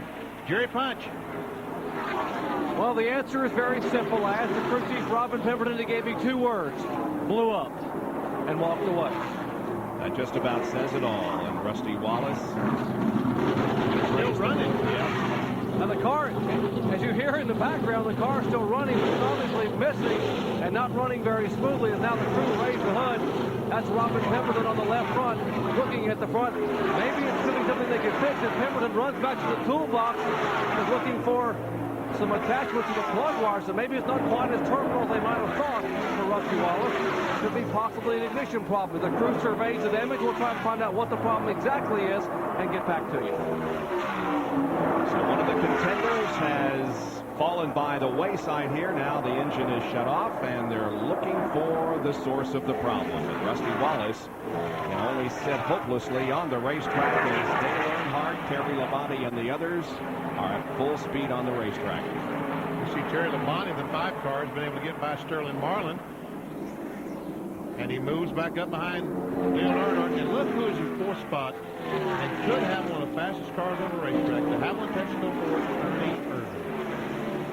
His best finish so far this year was 14th at Rockingham. He got off to a great start with a win in a 21-25 qualifying race at Daytona, but then things went kind of sour. 14th at Rockingham, his best finish in the first 3 races. And now Bernie Irvin finds himself up in 4th spot. And he's closing down on Jeremy Mayfield. By the way, Johnny Benson has finally decided in It's just been a really tough day, and I'm going to park the thing. So out in front is Dale Earnhardt, followed by Terry Labonte. 181 laps complete. We are still running at a record. We'll be back after these messages and a word from our ABC station.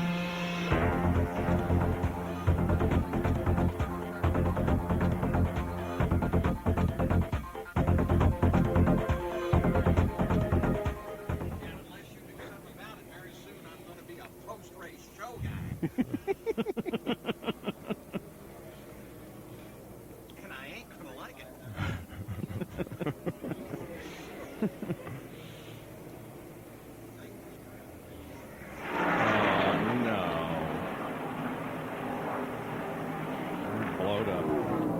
Yeah. Hey, Benny, did you get the story on why Ernie ran into the 15 last week? That his spotter told him the caution was out, who was waiting to, and then keyed his mic the same time Larry McReynolds did?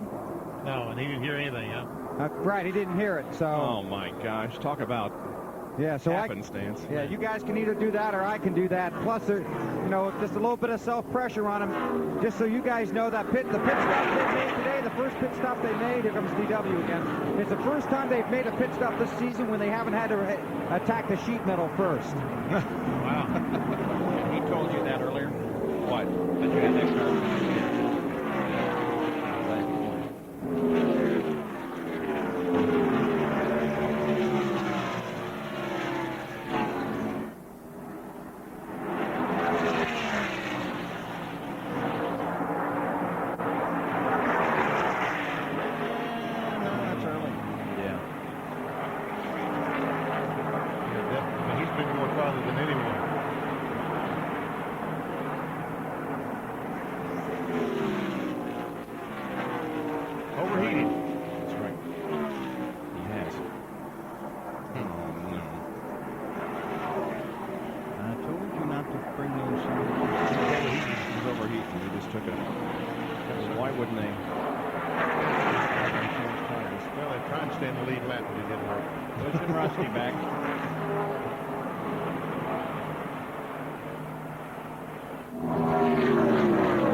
That's why Elliott had to pit. This bag was on the grill and it was overheating. They jerked the bag off and now he's fine. Yep.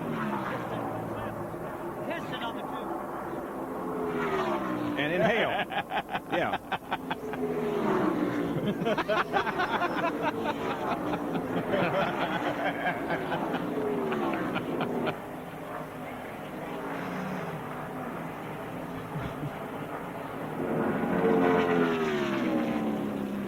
Back at Atlanta Motor Speedway in the Purolator 500, the 7th car of Jeff Bodine is off the pace, and the 19 of Dick Trickle is also slowing. So a couple of interesting things going on here. More from Bill Weber. And Dick Trickle probably done for the day, leaking water, slowing on the backstretch, creeping toward pit road.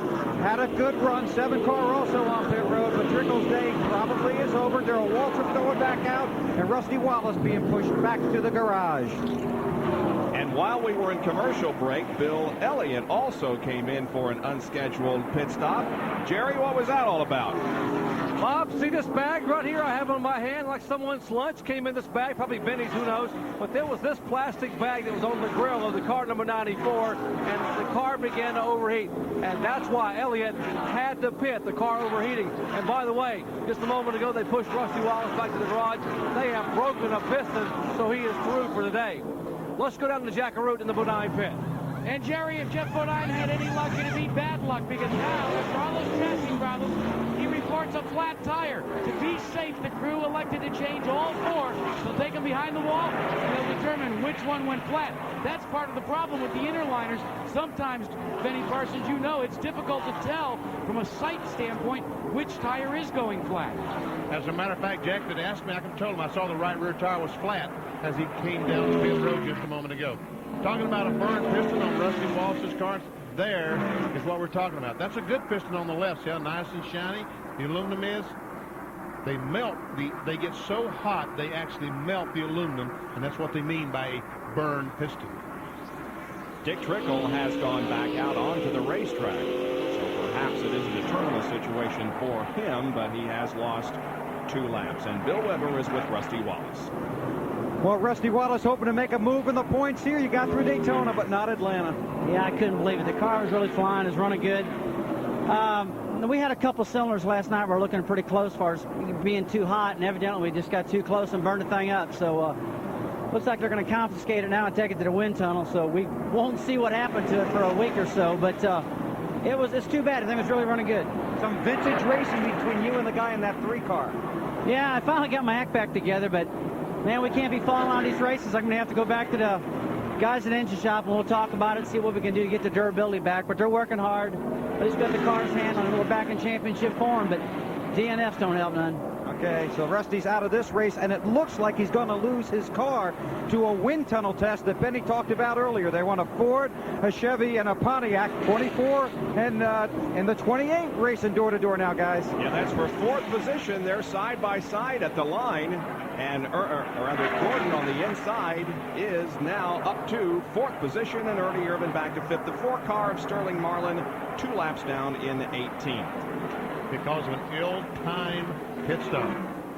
There's exactly what we saw on the Bill Elliott car a moment ago. A piece of baggie that Jerry Punch had caught on the grill of the car. He had to make a pit stop and pull it off. Meanwhile, Jeff Bodine pitted just a moment ago. Jack Caroot has more on the story. And Benny, that's one of the great things when you're high above the grandstands here where your vantage point is. You could see this right rear tire was indeed flat. When those of us that cover the action, including the pit crews, they're on the other side. All you can see coming down pit road on that side are the left side tires. So you've got to make a judgment call. Paul Andrews for Jeff Bodine's team made a call, change all 4, which is really smart. You've already had to come off the pace, but look what happens to a tire when it begins to go flat at over 180 miles an hour. Ernie Irvin still hanging on to the 5th position. Just ahead is Jeff Gordon. And here, meanwhile, is 1st and 2nd, Earnhardt and Terry Labonte. As we keep an eye on this fight for the lead, we'll also take a look at the Busch race recap. The leader, of course, now is Earnhardt, led 50 of the 193 with 17 lead changes. Only 1 caution.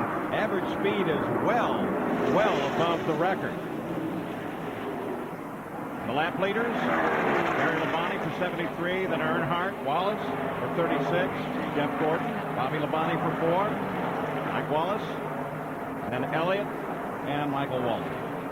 Out of race thus far. Lake Speed was the first out. You saw Steve Grissom go. Johnny Benson in and out. Finally decides to take her out completely. Now we're on our 4th round of green flag with only 1 caution. What do you expect? Well, right now we're going to find out just who has what, and it still looks like that Terry Labonte has a car as fast as anyone. He's unable to get by Earnhardt right now, but he seems to be getting closer to him. The guy who's probably the benefited more because of the caution flag was Jeremy Mayfield. He's been adjusted slightly on the car. He has time to take things, slow down, figure out what's going on. A young driver. They made some changes, and here he is in 3rd spot. He's not losing a lot of ground to Dale Earnhardt. Mayfield's been very consistent throughout the run. There you see Jeremy Mayfield, the RC car, down in turn 1. It's only his 3rd race here. His best finish came in November of last year. He finished 18th.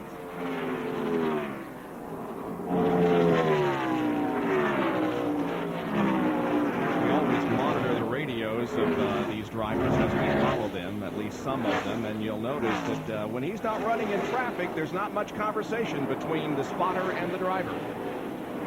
Benny, when the spotter jumps in there, a couple times it's actually made me jump. Are there drivers that just don't want that kind of chatter? Some drivers do not want that. They say, I'll figure out who's beside me. I think Kenny Schrader's one that says, don't tell me if I'm clear or not. I'll make up my own mind if I'm clear or not. But some drivers do want that help. Obviously, Jeremy Mayfield one that does. And more from Jerry Punch. Well, we know all the drivers have spotters up there on top of the stands, but Jeremy Mayfield has a very experienced spotter right here. Take a look. That is 3-time Winston Cup champion and 7-time winner here at Atlanta Motor Speedway, Cale Yarborough, who's also his boss and car owner. Now, ordinarily, Cale sits in that little boat seat that he's been kneeling against. Cale has not sat down since they dropped the green flag, and he really has to stop smiling. He has been trying to lead his young driver lap by lap, watching him completely around the racetrack and telling him high, low, basically giving him a little bit of driving lesson from all those years of experience in the seat himself. Cale Yarborough watching things from down in the pit area. Up on the roof, there are the spotters that... There you go, stand up. See right there, see the fellow with the RCA hat? That's the fellow that was talking to the Jeremy Mayfield. Still out there, hang tough. Watching him pass Mike Wallace. Where? And as soon as they get by... That's the way to do it now. When you get them past them, that's the way to go. Cheerleading a little bit, too. Little enthusiasm to Jeremy, and he's doing a... Hey, go in high and come off low now. They're going high. Let's stay up there, Jeremy. Now dive for the ball of the racetrack. Get down on that yellow line. White line, I guess it is. Excuse me. That's what he's talking about. Go in high and come off low.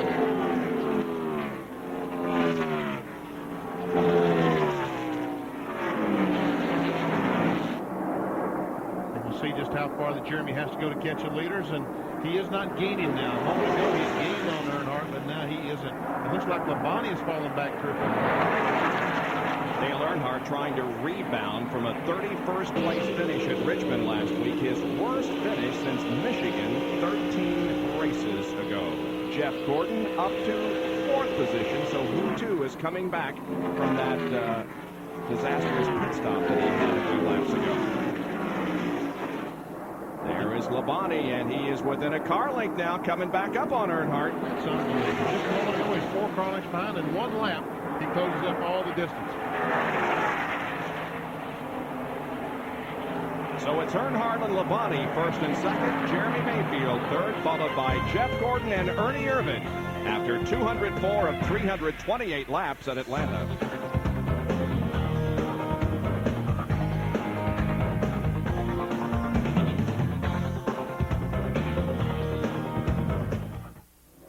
Is Dick Trickle not in the lead lap or not? Boy, I'm confused. Man, he got me confused. He's not on our pylon. He's 20th he stopped? now. Since that last caution, down. he stopped. That's right, yeah. Oh, that okay. I follow you. Thank you. Thank you. Yeah, right. Yeah, thank you. Sorry.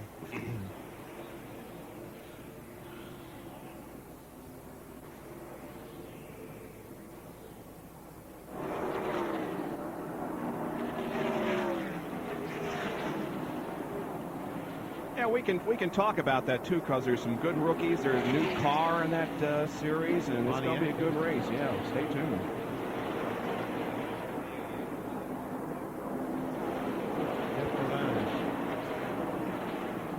Let's see, it's Gordon, Benson, and who's in third? Robbie Gordon. Yeah, Gordon, yeah, Benson, and who's in third?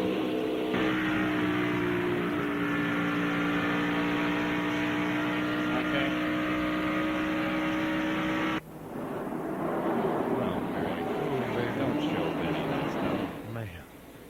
Man.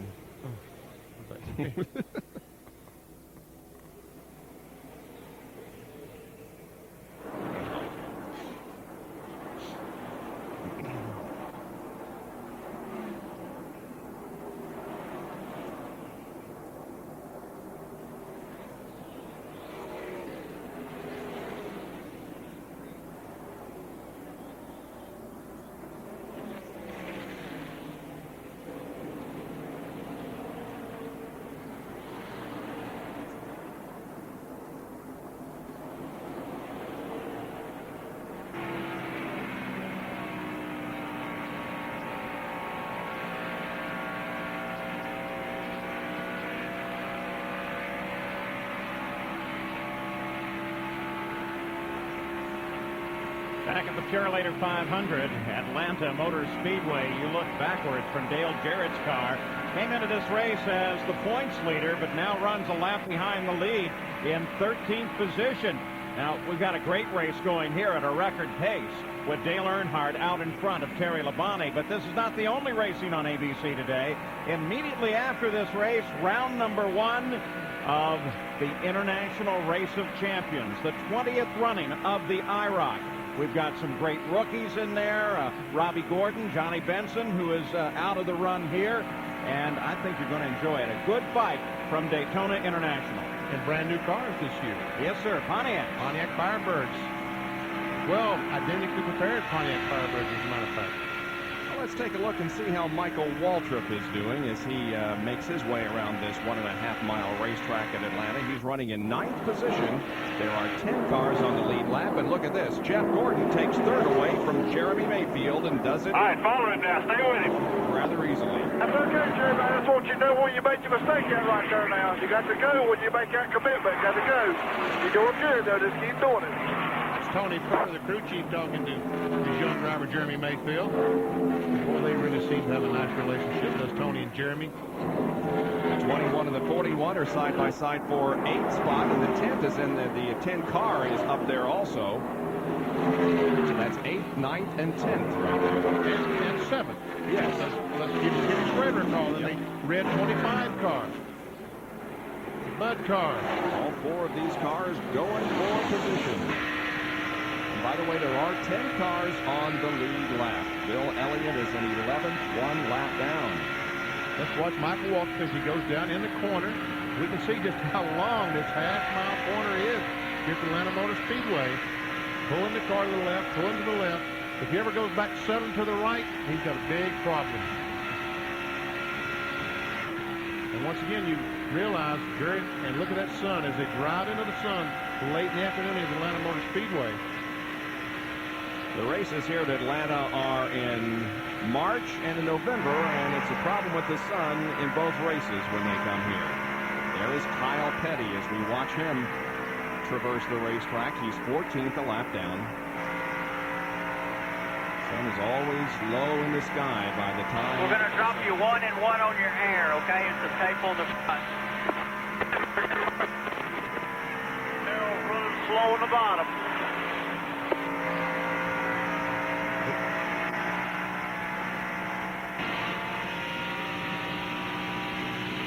This is, I think this is Brett Bodine, the Lowe's Home Improvement Center car, his Ford.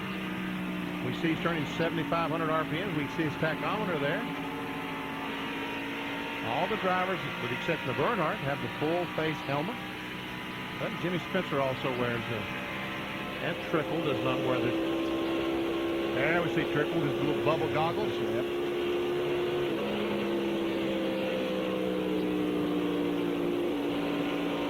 Sterling Marlin is in. Here's Bill Weber. Well, they're going to make a big chassis adjustment here, put on 4 Goodyear tires, add the fuel, and send Sterling out. Lap 2:15, they've really struggled since he ran out of gas. He was out of gas when he came in for the first pit stop, and of course for the second pit stop ran out just after he had an opportunity to pit. So they've got the tires on, waiting on the left rear, a little bit of fuel stooling, goes back out, green flag stop on lap 2:15. Ricky Rudd and Ricky Craven are battling for 8th. Craven takes the spot in 41. Well, I tell you, the last lap, Michael Waltrip and Ricky Rudd, and Kenny Schrader, Ricky Craven off turn 2. It was a mess. You'll see Kyle Petty, the 42 car, the Ford Black car. He is not in that racing 4 position. He's 1 lap down to these cars. Here we go.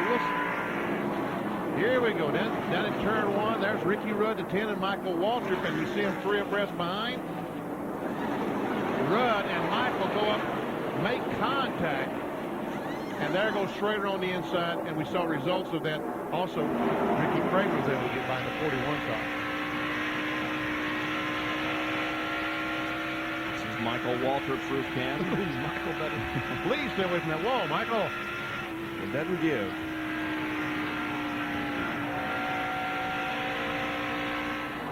Car of Hut Strickland is in for a pit stop. So I'm making a chassis adjustment on the right rear. And again, there's a lot of debris on the grill of the car. It's very windy here today, and the sandwich wrappers are blowing around. And here comes first and second in tandem down pit road. Earnhardt leading Terry Labonte. And another round of green flag pit stops on the 218th circuit. Here's Jerry Punch in Earnhardt's pit. scheduled pit stop for Dale Earnhardt. They will change all 4 cars, clean the windshield. They will make no adjustment whatsoever on the Earnhardt car. How about it, Jack? We're down to the body check. Well, it looks like possibly, Jerry, they are going to make a change, but here's what they're going to do. They're going to try and stop up the front end of the car a little bit. No, it's just a patch, Jerry. A patch on the right front. Earnhardt had been complaining the car was very tight, but they had lowered the air pressure in the left rear tire, and they had fixed the problem. Back to you, Jack. Jerry, they've completed their work on Jerry Labonte. It's a side-by-side battle with Earnhardt back out onto the racetrack. Earnhardt wins the battle off pit road. Jeff Gordon has been in and out. There he goes. Jimmy Spencer completed his pit stop. He's leaving pit road. By the way, Spencer relinquished 4th place to come in. Ken Schrader is also in. Kyle Petty making a stop. And a lot of work on pit road. And now Jeremy Mayfield and Mark Martin bring their Fords down pit road. Jeremy had taken the lead there briefly, running in 4th spot while the 3 in front of him pitted. Here's Jerry again. 26-year-old Owensboro Kentucky driver Jeremy Mayfield, very talented young driver running the car owned by Cale Yarborough. Don't forget to hold your brakes right when you put it in gear. You hear? That's the crew chief talking to the crew, telling them not to forget. Cleaning the windshields, you're watching the Mayfield. Let's check into the King's pit with Jack Carew. And Mark Martin, Jerry Bunch put in 1 round of bite in the right side. They twisted it around real quick. They're going to take 4 tires, the full tank of fuel, but other than that, chassis, it's normal, Jerry. As Jerry Mayfield goes out, right? Yeah, he's down and away, left side tire, so a pretty good stop for Cale Yarborough, Tony Furr, and the rest of the crew. Bobby Hamilton coming out. Robert Presley also making his way back out onto the racetrack. The lead is being held by Ernie Irvan, but now he is coming in. Bill Weber will await the stop by Ernie Irvan as Ernie has to climb on the brakes, Bill. He had to smoke him to get it wound down as he came off pit road. They'll make a chassis adjustment. Ernie Irvan back to the front from 37th to 1st. 5 bonus points off a disappointing week last time out at Richmond. This is 4 tires and plenty of fuel. They slide the jack in, jack the car up. Ernie has finishes of 35th, 14th, and 38th so far this year. 34th in points, but having a wicked run here. And 22 flat, he goes back to the track. You knew he would turn his season around just like Jeff Gordon did last weekend. It appears that this may be the chance for Ernie to get back on the right track. Out on the racetrack, meanwhile, Labonte and Earnhardt are still right together, and Labonte is in front. He just passed Earnhardt the last lap going down in turn 1, and I thought that Earnhardt was going to come back on the inside. He's still trying to come back on the inside. He's still fighting for the spot. They come off of corner number 4, but no, it'll still be Terry Labonte holding off the challenge of Dale Earnhardt.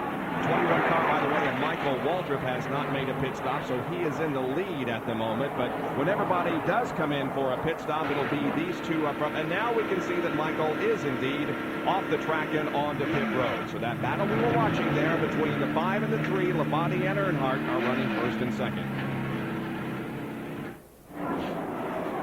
Right front off, pick up the gun, pass the lug nuts. They use 1 jack and 2 air wrenches. That has slowed down the proceeding. They've been using 2 jacks, 1 jack for a long while. Uh-oh, stall that thing, and he gets it started quickly again.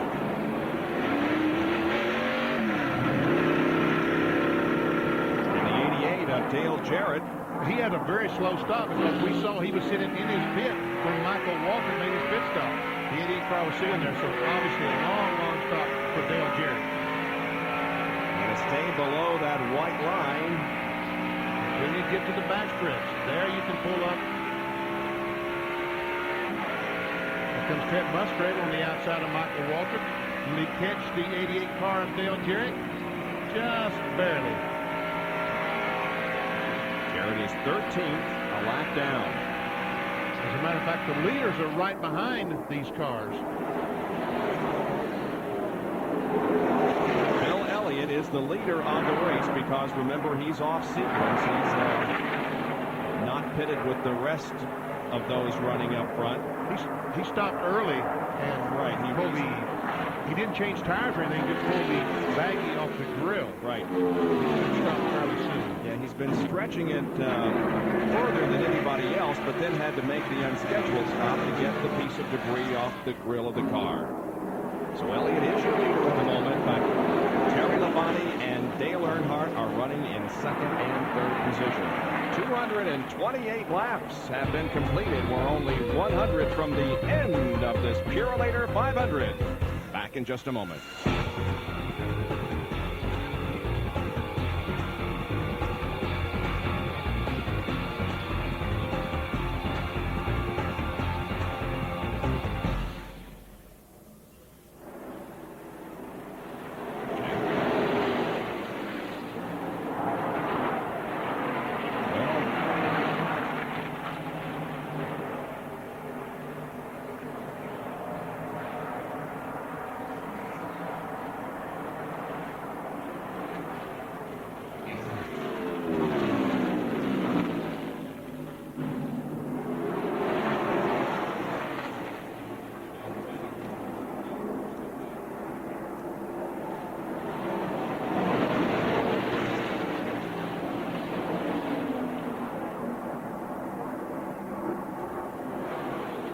Over yet.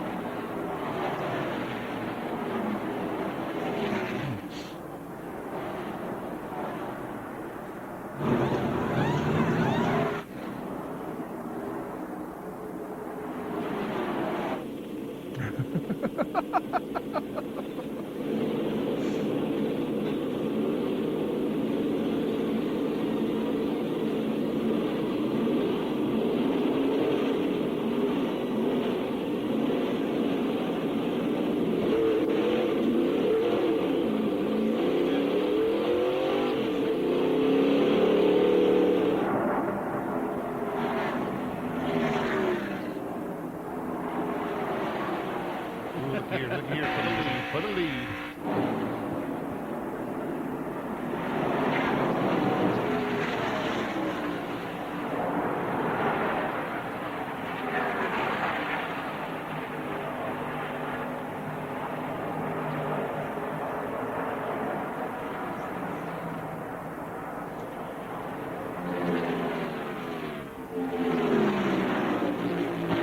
Back at Atlanta, and Dale Earnhardt has taken the lead away from Terry Labonte. So Earnhardt goes back to the front once again. Terry Labonte caught Michael Waltrip and put him a lap down going in turn 3, but to do it he had to get off the gas just a little bit to avoid hitting Michael. That's all that Earnhardt needed. He jumped to the inside and passed Terry Labonte down the front stretch and now has the lead. Labonte trying to chase down Earnhardt. We'll take a look at what happened. There you see Michael Waltrip up high. I should have just waited, shouldn't I? And showed you the pictures. And that's exactly how it happened. So Dale Earnhardt now has led 75 laps of this race, and Terry Labonte has led 73. So these two guys are battling for supremacy in terms of number of laps led. And remember, the driver who leads the most laps will get 5 bonus points. Take a look at the Napa Field summary now. Earnhardt leads it, but continues that seesaw battle with Terry Labonte. And look down through the remainder of the field. All those cars in the lead lap except for Michael Waltrip has been lapped. Elliott now is lapped out. Bobby Hamilton, not as good as he's been running the last couple of races. Dick Trickle had to make that unscheduled stop. Lost 3 laps.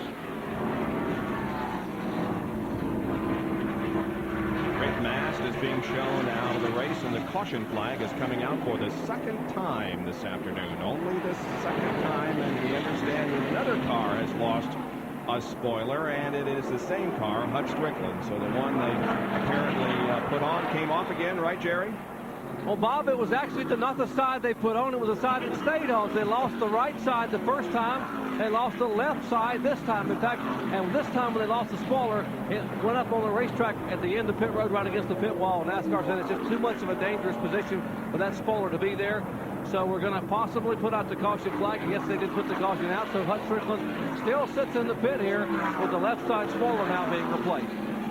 so it hasn't been too long since they pitted. They're going to again, I suppose. Oh, yeah. They're going to put those fresh tires on. Rest assured, they're not going to give up any kind of a disadvantage because we still have almost 100 laps to go, 92 laps remaining in the race, so they're not going to give anything away at this point. But from now on, from here on, they can make it on one more stop. And we're probably looking at 2 stops. Ever see Earnhardt head for pit road? And once again, only 7 cars on the lead lap. We'll only see 7 cars on pit road, but all those 7 will be nose to tail. In the pace car, we see those moving down pit road, and Jerry Punch is waiting on Dale Earnhardt to arrive. 55 miles an hour, 3.5 and 24. Triple Chevrolet pit stop. Earnhardt top. Labonte middle and Gordon bottom. Earnhardt's already in, getting service on the right side of his car. Aaron Labonte finally gets the hit. Pitches Gordon finally at the far end. Let's check in with you, Jack. The work continues on Aaron Labonte's car and Jeff Gordon's car at the far end of the pit road. The entrance there. Now let's update you on how they band-aid for Aaron Labonte on the right front of the car. Why did he need it? He hit the spoiler, the first spoiler that came off of Aaron Labonte. Now it's a drag race out. And who will make it, Benny Parsons? Who's the first of the leaders out? I don't know. It was really, really close between 3 and 24. We'll see Dale Earnhardt, 18.7. Folks, that is a tremendous pit stop by that Richard Childress crew. 18.7 seconds. It's hard to say. I couldn't tell. The white line at the end of pit road, the car that reaches there first, gets that position. And I couldn't tell if it was the 3 or the 24. Well, we'll back up our tape here and take a look at it in just a moment as the rest of the field goes slowly down the backstretch. There it is. Let's examine it once again. And not the white line that's directly in front of Jeff Gordon, but the one that's about 10 feet in front of him. Here comes Earnhardt. Jeff Gordon's car is down. He moves. Looks like Earnhardt. Close, but I think they all did cross the line first. Yep, we can see that Earnhardt is about 6 inches, gets the position. All right, well, so Dale Earnhardt will have that spot. You can see now from the pace car how everybody else, those not on the lead lap, have been able to come in, while those who have already come in are catching up to the pace car. And here's Bill Weber. And Ricky Craven is on pit road. Ricky got a crush panel knocked out earlier in the race. Now Kyle Petty almost pits in the wrong spot, goes around. Craven finds his stall. They wanted a caution flag to put that new crush panel, a makeshift crush panel in. They put on the 4 tires, added the fuel, but did not add the crush panel that time. Ricky Craven making his way back out onto the racetrack. So are several others, including John Andretti and Ricky Rudd. So we'll be back with resumption of this race, and we'll be back after these messages and a word from our ABC stations.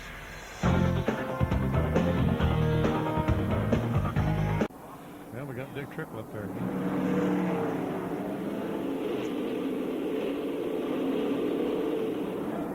Better stand up for this one, BP. Yep, this is exciting.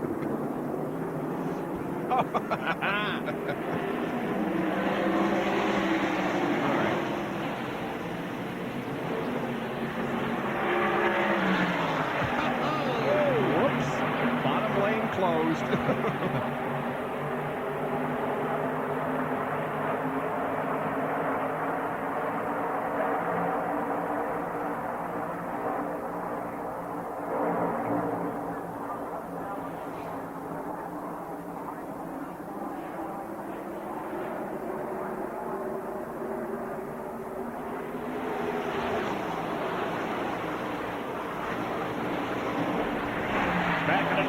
Speedway, the green flag has just come out. Jeff Gordon and Dale Earnhardt are side by side going through 2.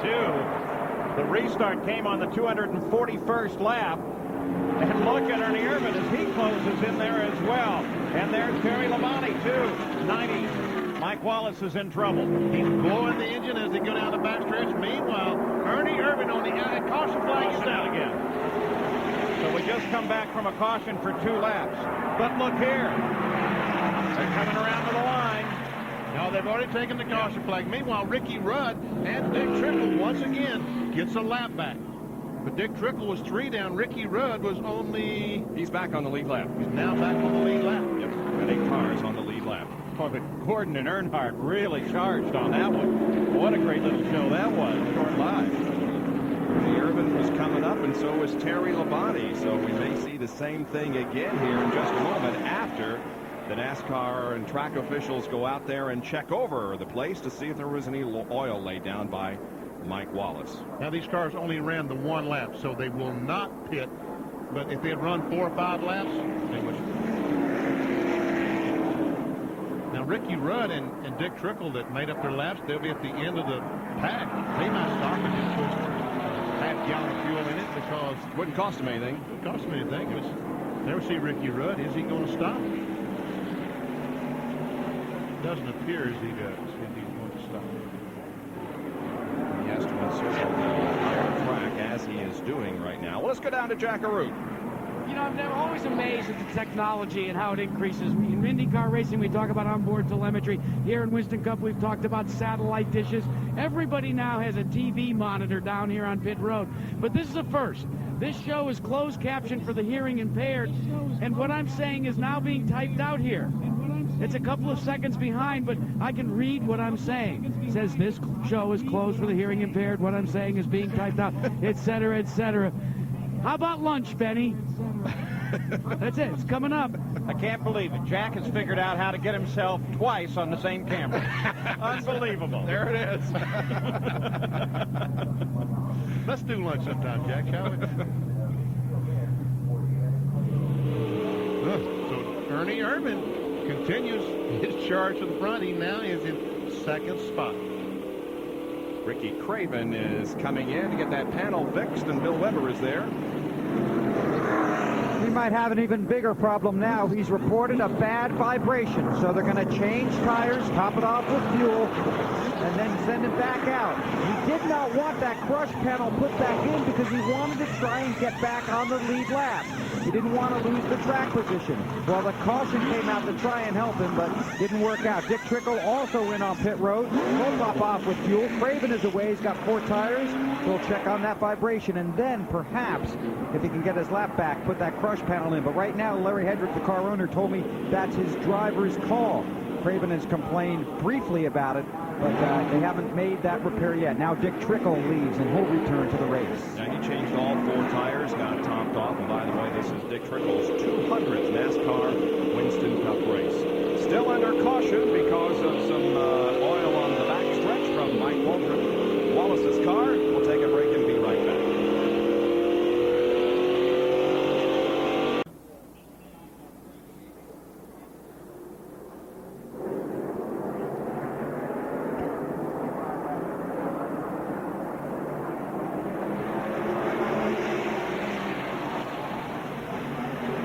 Just as you rejoin us, the green flag comes back out to begin our Purolator 500 once again after a short caution period. It's Dale Earnhardt up front. Now Ernie Irvan's in second spot, and Jeff Gordon is running third. And now Ernie begins to put some pressure on Dale.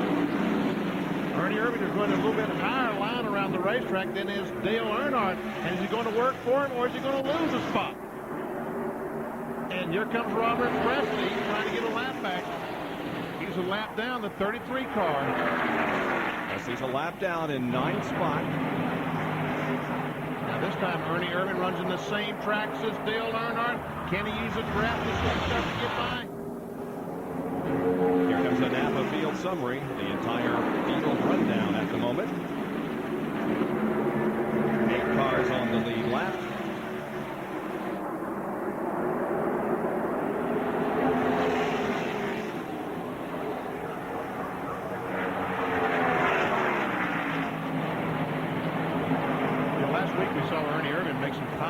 With Wally Dallenbach on a caution flag, and someone said, well, didn't understand how he could do that. It wasn't the spotter helping him or whatever. Come to find out that the spotter and Larry McReynolds both keyed the mic at exactly the same time, and Ernie heard nothing from either of them. What are the chances of that happening? We've seen some smoke out of the Bonnie Dillon car. Kenny Schrader in the 25, the Budweiser car stopped and topped off on that last stop. So he might try to stretch it and just get a gas and go with just 15 or 20 laps to go. Bobby Hamilton there in the 43 car is in 20th position. He's 3 laps down. We'll show you the manufacturers of those running in the top 10. We've got 5 Fords and 5 Chevrolets. Yep. I'd say that's pretty evenly divided there. No Pontiac showing up in the top 10. Kyle Petty, I believe, is the best Pontiac in 15th. You see Pontiac, the 43 car, the STP car. Trying to go by Ricky Petty. Here's the Kyle Petty car. Clear. And we see the smoke coming out of Hillen's car up in front of Kyle Petty. There we see Jeremy Mayfield, 98 car, going by Terry Labonte. And picking up 4th spot, Benny. And Terry Labonte's car doesn't seem to be running as fast as it did beforehand. Before this last caution flag. And now Jeremy Mayfield closing in on Jeff Gordon for 3rd spot. A great run this afternoon for Jeremy Mayfield, whose best career finish came at Pocono last July. There you go. You get it. That was an 8th place finish. He's going to shatter that today if he can keep up this pace. Jeremy has only had 1 top 10 finish, and that was it last July at Pocono. This is his 50th race. Boy, low. Did he ever stay hard? Let him know you want it bad. Come on now, come on. That's pretty good stuff, isn't it? Still out there. Hang tight. Bobby Hillen has been black flagged. We reported he's smoking. You saw the smoke. The NASCAR officials have black flagged him. And Jeremy. Still out. Yeah, he was still there, Jeremy. Good thing Dennis was on his toes.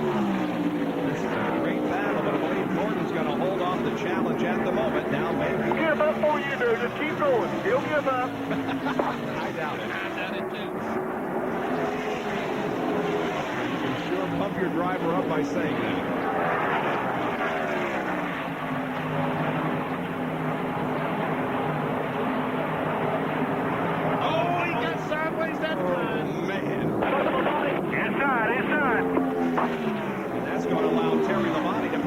Mayfield, but doing good. Hang with him. Make him pay. Let's go. Labonte moves to 3rd. Jeremy, what you got to do is work him high when you get him down here in 1 and 2. Work take him in high, push him up high.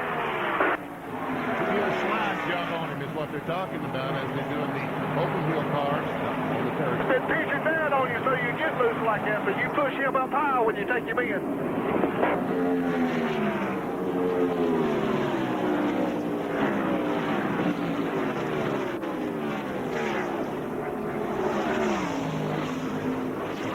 Cooling his tires right now a little bit now and settling back to mount another challenge on Gordon a little bit later. In the meantime, Ernie Irvin is still within a car length of Dale Earnhardt. Earnhardt has now led the most laps, 98. We had 11 different leaders and 23 lead changes, and the 11 different leaders today ties a record for this race. Set in 1989 and in 90. Boy, there's a mess. Dale Jarrett just passed these cars there. We see Dale Jarrett down the backstretch. Bobby Hamilton been able to get by. We see Robert Press has moved up there. Schrader's in the 5 car. He is in 8th spot. Ricky Rudd, the 10 car, is in 7th. Jimmy Spencer somewhere in front of these cars is the next car in line. He is in 6th spot. Henry cars are doing well. Schrader is in 8th. Terry Labonte's in 3rd, and Jeff Gordon's in 4th. And there's Jimmy Spencer. There's the 6th place car. Jimmy Spencer has never led a lap here. This is his 13th at Atlanta. And once again, it's Gordon and Mayfield. Thought there for a moment that Jeremy was going to get a run on Jeff, but challenge at the moment. NASCAR Winston Cup Series is in good hands for the future with drivers like these. 2 very, very young drivers, and Jeremy Mayfield from Orangeburg, Kentucky, up on the Ohio River. And A lot of folks from Owensboro, Kentucky, the Walter boys, the Green boys, David and Jeff, run the first round last year, nice pretty there. It's quite a race in the town. They must have something with the water in Owensboro. So the boys race drivers.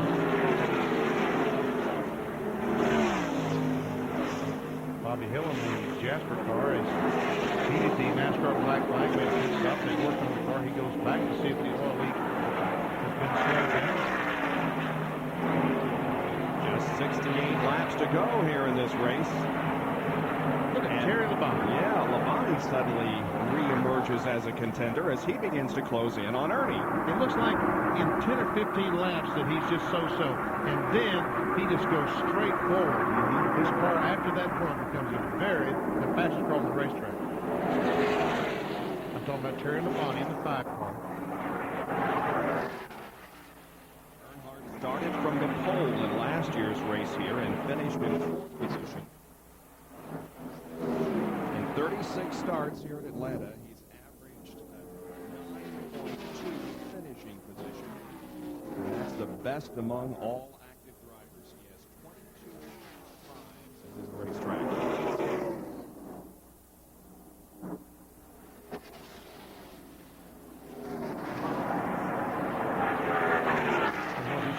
Good battle.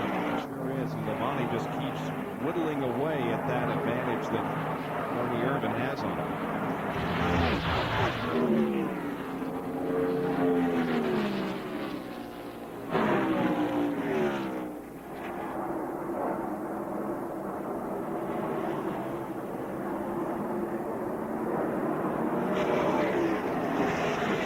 Earnhardt goes by, leads another lap.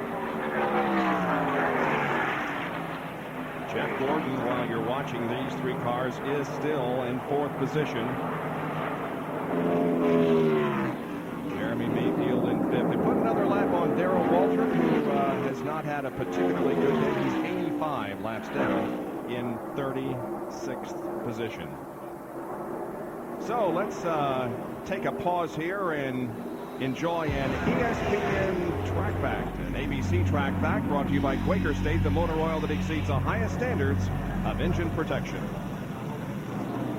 With one more pit stop planned, you must be precise. You can't afford a mistake here in the pits. And you ask yourself when you're at home, how do these crews fasten all those lug nuts, 5 on each wheel, 20 for 4 tires, so quickly? Well, let me show you how they do it.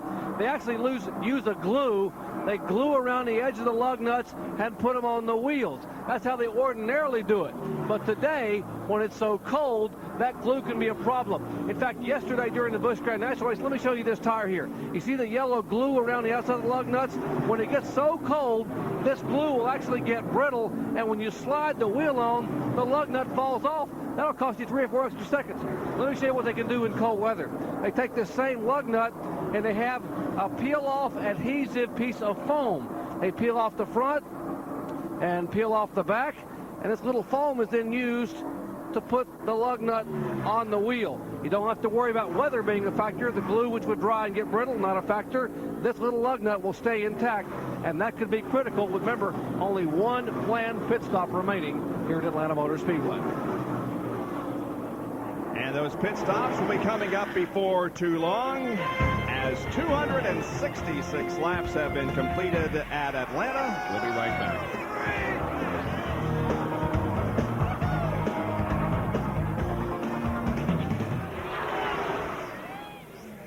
Sorry. Hey, don't worry. Yep. Okay. Or while we were away. Oh, I understand. I understand. Talk slow. I understand. No problem. No problem. There goes Jeremy. Oh.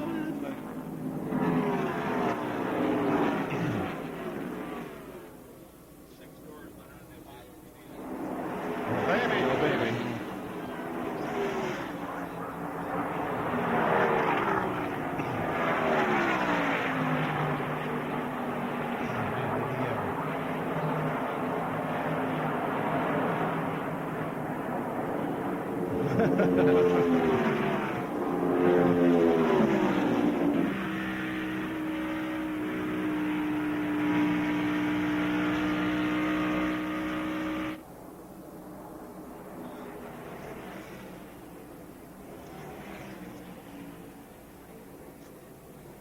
goes in the corner, just turns dead away. It does.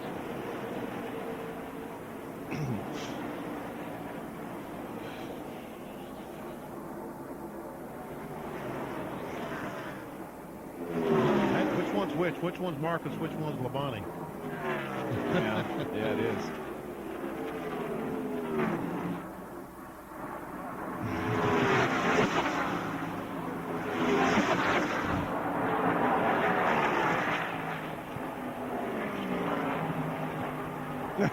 I am.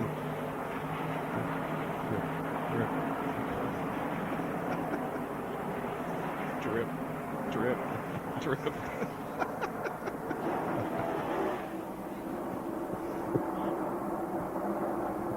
Welcome back to the Purolator 500 Atlanta Motor Speedway. It's Terry Labonte that leads Dale Earnhardt right now, but boy, we have seen some great racing just in the past few minutes.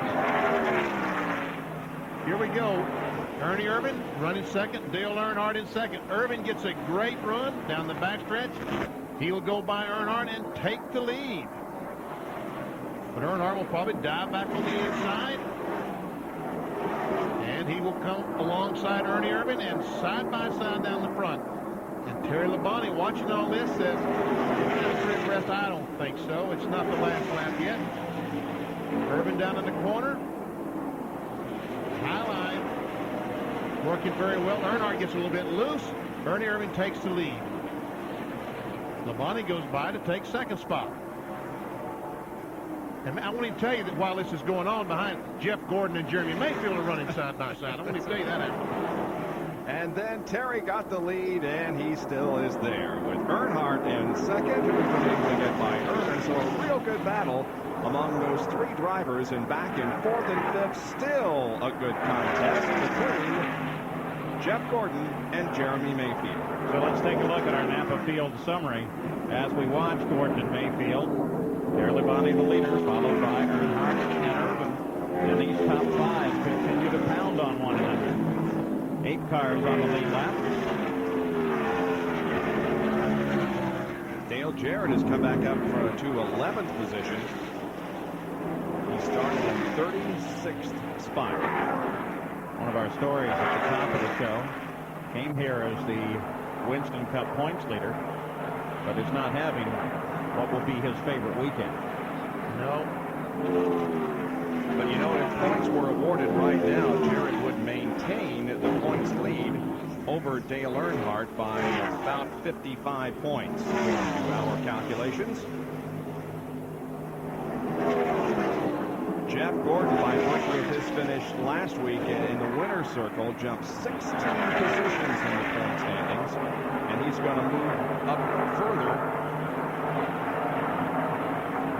42 car of Kyle Petty was just black flagged by the NASCAR official. There he is, very slow. And it looks like he's going to beat that black flag. Still talking to the crew. He shifts the car into neutral and is coasting. It's off pit road, guys. Kyle was Fill him up, we can go all the way. Was running 15th. And they must be, that's what black flag was about, because they're going to fill him up and go the rest of the way. Bill Weber, what's going on?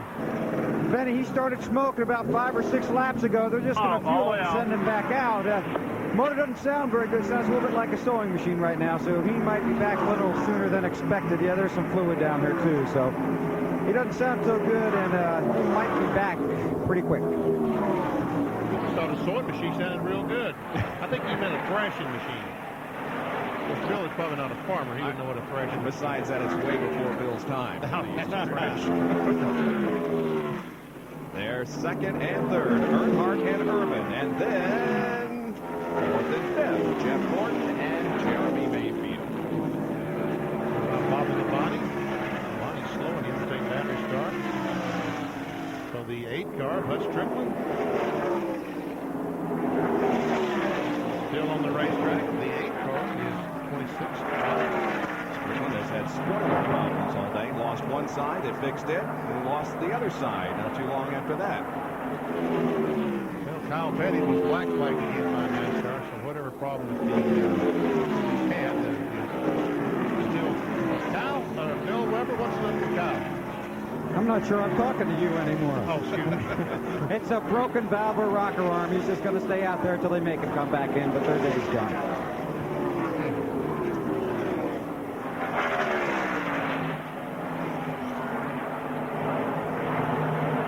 First car lap down is Mark Martin. And you see him on the pylon in 9th spot. Michael Waltrip is in 10th. Mark started this race from outside the front row. In second position. He said that was the luckiest lap he probably ever turned in his life. He had been missing all morning, all day in practice on Friday, and did not run a lap. Mark Martin goes out to qualifying from the outside. Did not believe. You got 5 cars closing. Darrell is in 34th spot. He's 89 laps. Outside. Tough day for Darrell Walton. Meanwhile, Bobby Hamilton and Michael Waltrip are... They're running together, not racing for position. Yeah, that's right. The 88 and 21 are racing position. Dale Jarrett, the Ford Quality Care car, has caught Michael Waltrip for the 10th spot. Yep.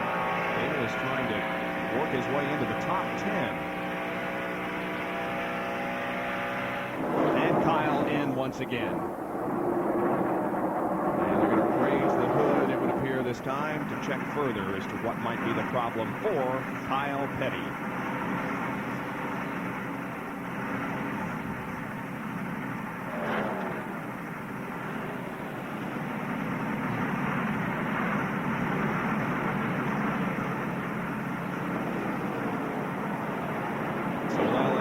Pit area. Let's go back to this battle for 10th spot. Michael Waltrip in 21 and Dale Jarrett in 88. And right behind him is the 23 car of Jimmy Spencer, who is in 6th spot. He is about to put these fellows a lap down to his car. And he started 39th. And Jack Arrow has one on Jimmy Spencer. Bob, you remember a couple of weeks ago at North Carolina Motor Speedway, Jimmy Spencer has what he admits is the greatest ride of his life. He's won a Winston Cup race, several of them before, but he was leading that race till his car let him down. They had a motor problem. They were so convinced that that motor was the stoutest one in the stable, they repaired it, brought it here to Atlanta, and that's what's beneath the hood of that car right now. Jimmy said, if you got a good horse, ride it. He was one of 3 drivers who, prior to this race, had led all 3 events. He has not led here today. Terry Labonte now is the only driver in that category.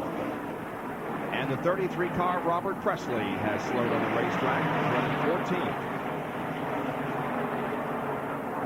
You see some smoke coming out the exhaust on the Skull car. 43 car of Bobby Hampton in the pits. Like a scheduled pit stop. Cleaning the windshield. This will be his final one. There are only 43 laps to go. We're getting to the point that some of these front runners are going to stop short, change tires, and try to split that 80-90 laps they had to run. Those fresh tires here at the Atlanta Motor Speedway always seem to be quite an advantage. And Dale Jarrett goes to the inside of Michael Waltrip and takes over the 10th position. So the Winston Cup points leader now has worked his way himself into the top 10.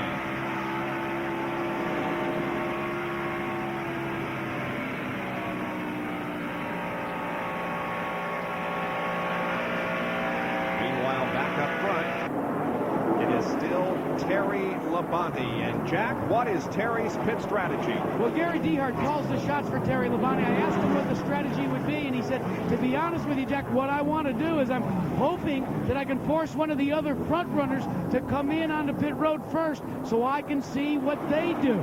He said, if I've got to come in first, I'm going to have to dictate what everybody else does. I'd rather follow rather than lead. Jerry? Well, just the opposite up here, Jack. Dale Earnhardt would rather lead than follow. Now, here's what their calculations are. The 3 cars should pit in around lap 290. They figure they will need 15 gallons of gas to go the rest of the way. What they would like to maybe do is only change 2 tires, which would force the 5 car and the 28 car to follow suit and only change 2 tires. They want to be able to dictate the pit strategy. Earnhardt says his car is tight. If he only changes 2 tires, it may loosen up his car enough to stay out there and win. Let's go to Bill Weber. Well, down here in Ernie Irvin's pit, they have had out the calculator. Robert Yates has out both stopwatches. They have a tentative plan to pit around lap 300, but they haven't nailed that down yet. They're trying to find out what the rest of the leaders are going to do. Ernie has not said basically one word since his last pit stop. However, they are going to try and make a small chassis adjustment, make his car a little bit better. This crew is very cautiously optimistic. They've torn up a lot of sheet metal in the first 3 races. None of it necessarily their driver's fault. They want to have a good finish today. If they can win, that is simply an added bonus here at Atlanta. Well, if he's going to stretch it to 300 laps, he'll be out there for another 10 because the 290th lap was just clicked off. That leaves us with 38 circuits to go before the checkered flag falls on this one. Ron Dallenbach has already pulled his car, the Hayes Motors car, into the pit, so pit stops are starting. They're telling that Dale Earnhardt is going to pit this time. Yes, here he comes. Ernie will stay out on the racetrack now then. Earnhardt's getting exactly what he wants. He will dictate what the rest of the guys are going to do. And Jerry Punch, he's coming towards you. And Benny, what they thought they might do, they're not going to do. They decided to Richard Jonas and Hayes, rather than take a risk and change 2 tires, I think we ought to go with 4. But we're going to find out here in about 10 seconds what exactly they're going to do. Right side, jack under the car. They'll change both right side tires. Critical, they clean the windshield. Had 1 can of fuel in the car. Remember, they needed 15.2 gallons. And the car number 23 also in. Back to Earnhardt. You're watching the work now on the car number 23. And back to Earnhardt, the Smoke and Joes, and the Goodrich crew. They will change all 4 tires. 18.8. And let's go down to Jackaroo. Well, now Gary Dehart, Jerry Bunch got what he wanted. He saw what Dale Earnhardt did, so now he can follow rather than lead. But the key is going to be here on pit road, make the fastest stop possible. No indication yet, due to the new NASCAR rules. You don't get an indicator real early in a pit stop if they're going to change 4 tires. Now we do. They're going to go for 4, so they're following the lead by Dale Earnhardt. And there's trouble on the right rear one more time.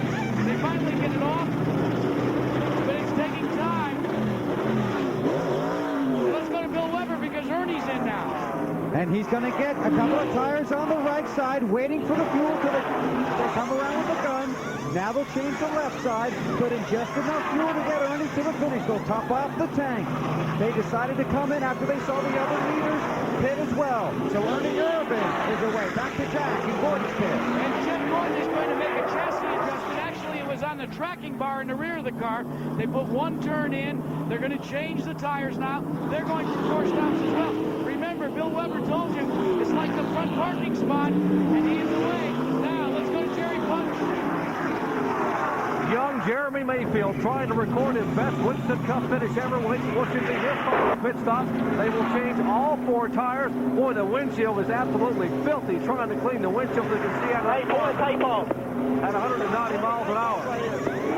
You hear the crew chief talking to the young driver. Left side tires going on. They splash it full of fuel. No problem now with the left rear. All the lug nuts are fastened. They wait to go. Hey, watch your speed now. He is down and away.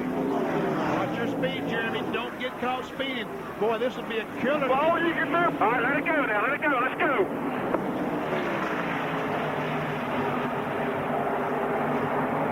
Well, you know the pressure is on that young man to pull off this great finish that he has had. Remember, the 25 car of Schrader topped off during the most recent caution. He was at the back of those running on the lead lap, so he came in and topped off, and because of that, he's able to stay out there a little longer and is the leader at lap 296.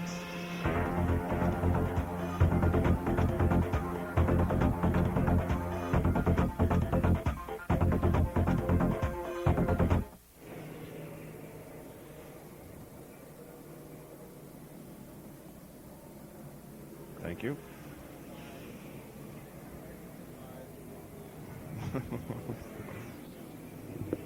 876-5656.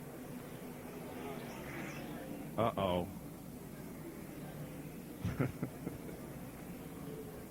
Okay. Yeah.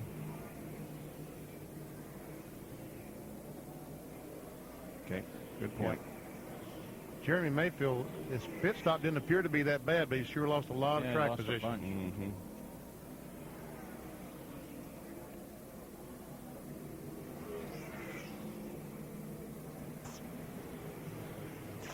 Earnhardt's the guy that came out way ahead. Is this right here? I would guess that's correct.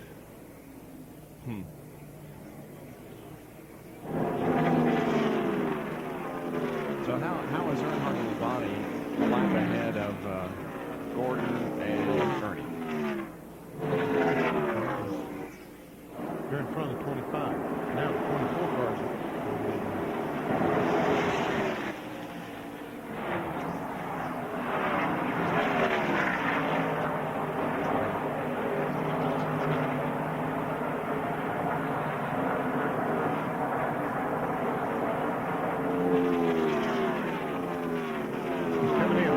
Coming in this lap. 25 cars coming in.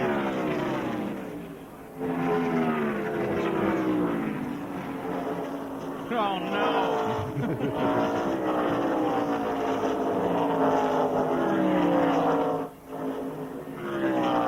Gotcha.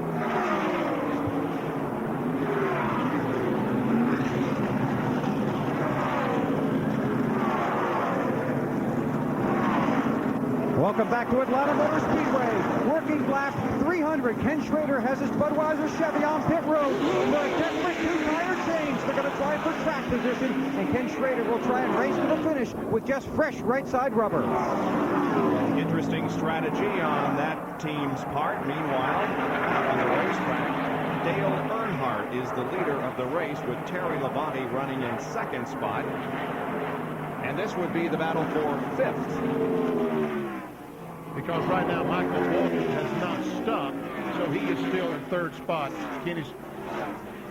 Michael Waltrip has just left pit road, so he has stopped. That's actually a race for third place. And two tires on the 21 car, so he's trying his best to get some track position. Same strategy that Ken Schrader employed here on the final pit stop. It looks like Earnhardt learned from Daytona and said, I'm going to do 4, as did the rest of the top of the order. Earnhardt leading over Terry Labonte and Ernie Irvin, with Jeff Gordon right behind him.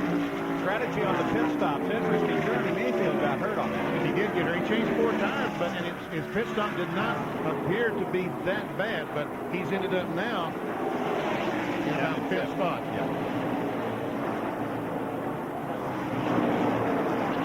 Mark Martin making a pit stop. He's running 10th, a lap down. He last pitted on lap 291, so it hasn't been all that long since he was in. Mark Martin is blown up, I do believe. His car, I don't believe, is running. This is not good news for Mark Martin.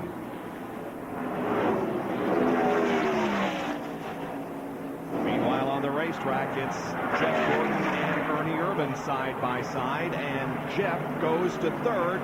Jack, what's the problem with Mark Martin? Well, I'll tell you, Benny Parsons is absolutely a genius sitting high atop that grandstand. I asked Steve Neal, and it's another one of those two-worders done blowed up. That's 3 words, but okay, we understand. Still, Dale Earnhardt had a great pit stop. He's out in front. But Terry Labonte, we've seen all day long, after a run, an extended run, will gain on Earnhardt. But does he have enough time now to chase down Earnhardt? Meanwhile, this is a battle for third spot. Jeff Gordon at 24, Ernie Irvin at 28. Less than 24 laps remain in this race, and Dale Earnhardt has a comfortable lead at the moment over Terry Labonte. There is Earnhardt as he puts another lap on the 37 car driven by John Andretti. Here we see the interval between Earnhardt and Labonte. 3 seconds ahead. Gordon is 6.5 and Irvin 6 point, almost 7 seconds. So 3 seconds. Can Labonte make up 3 seconds? I think he's gaining on Earnhardt, but is he gaining fast enough? We'll see.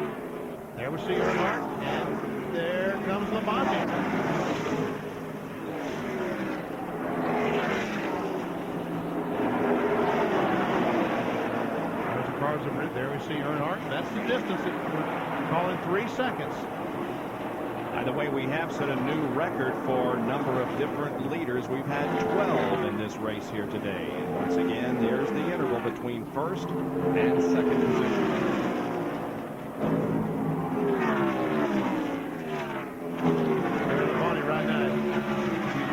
Catch this traffic. We see Morgan Shepherd. He needs to catch it at the perfect spot so he doesn't have to break stride to get by. Morgan wisely moves over. Lets the money go in. Didn't cost him anything.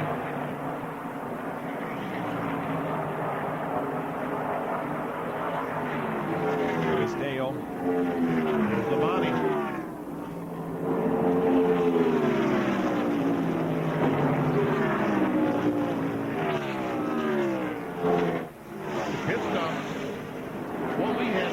Stop at 18.8 and Labonte's at 21.6. Guess what? 3 seconds. Exactly 3 seconds.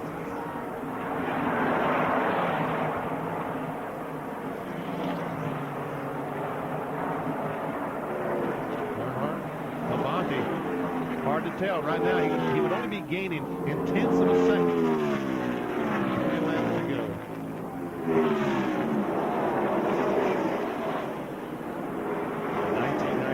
Terry Labonte has led 41% coming into this race, 41% of the super speedway laps.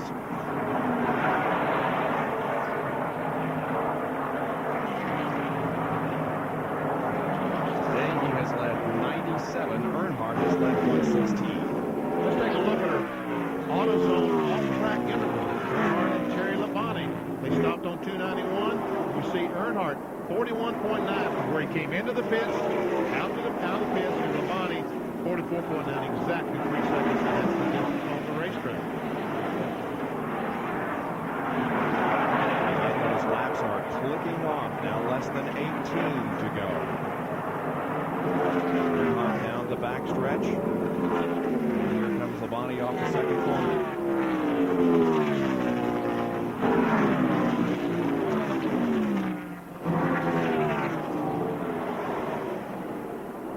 Record pace for a while, but we have some caution flags that have slowed us down. The track record is 163.6 miles an hour, and the average at the moment is 160.4. So we're not going to break the speed record. Just doesn't look like that Terry Labonte is going to be able to catch Dale Earnhardt. He's not closing in nearly as fast as he needs to. Doesn't look that way.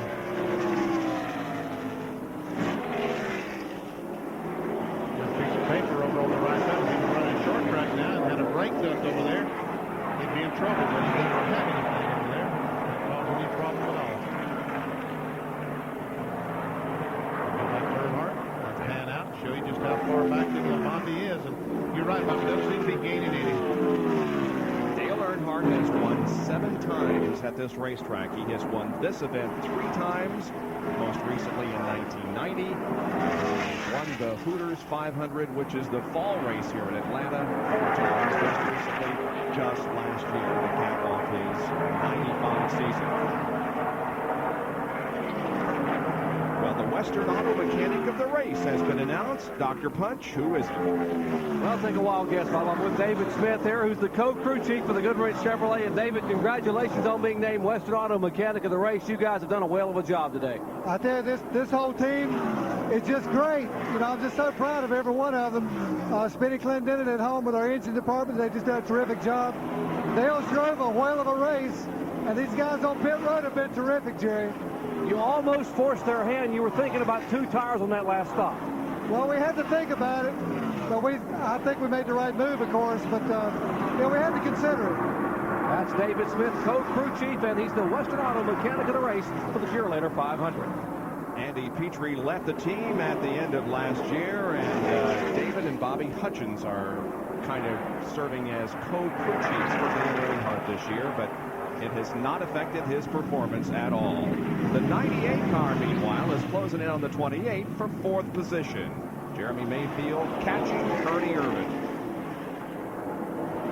I think Jeremy Mayfield would be delighted with a 5th place. We'd probably be even more tickled with a 4th place.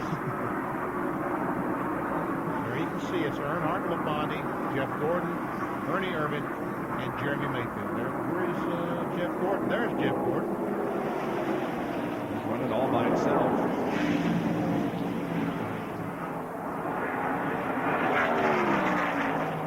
Looks to me like Earnhardt is pulling away from Terry Labonte. Yeah, I don't think Terry is going to be able to catch Dale Earnhardt this afternoon.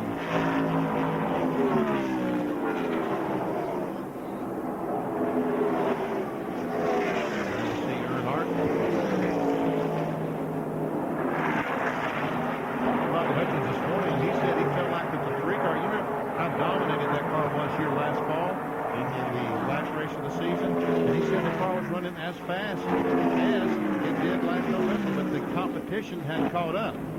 Well, they didn't quite catch up. Not quite close enough. Earnhardt still right on the bottom of the racetrack there in the fourth corner. He comes down and completes lap 318, and the scoring pylon will show Earnhardt just 10 laps to go. He has a 4.8-second advantage on Terry Labonte, and the interval back to Jeremy Mayfield in fifth position is 11.5 seconds.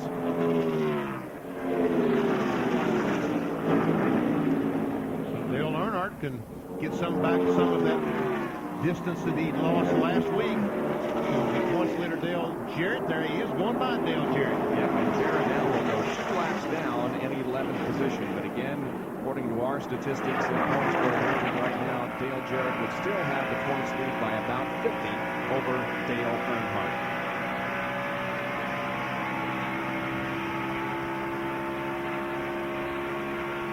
Show you another Napa field summary here late in the going.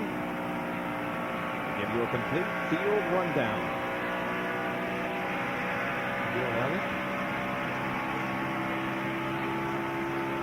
Ward Burton has hung in there. He's 15th now.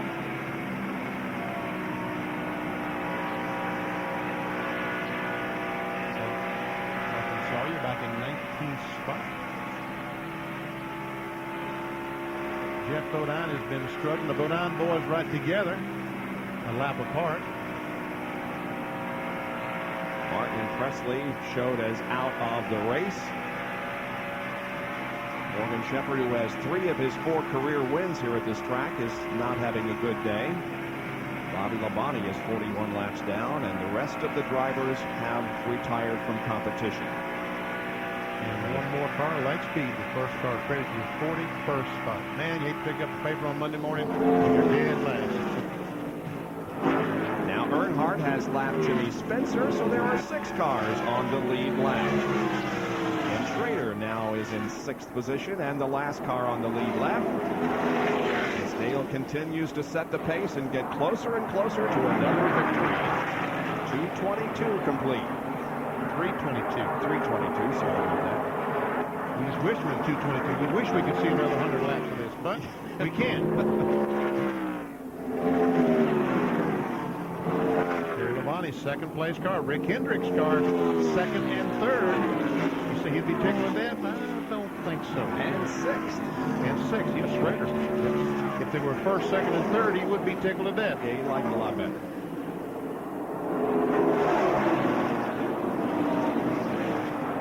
Less than 5 laps to go for Dale Earnhardt.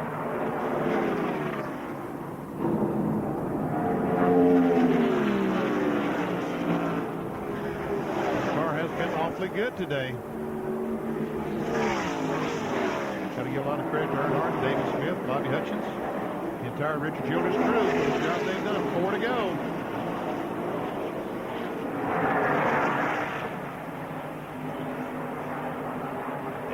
Looking for his 70th NASCAR Winston Cup career win. Looking to make it 8 here at Atlanta.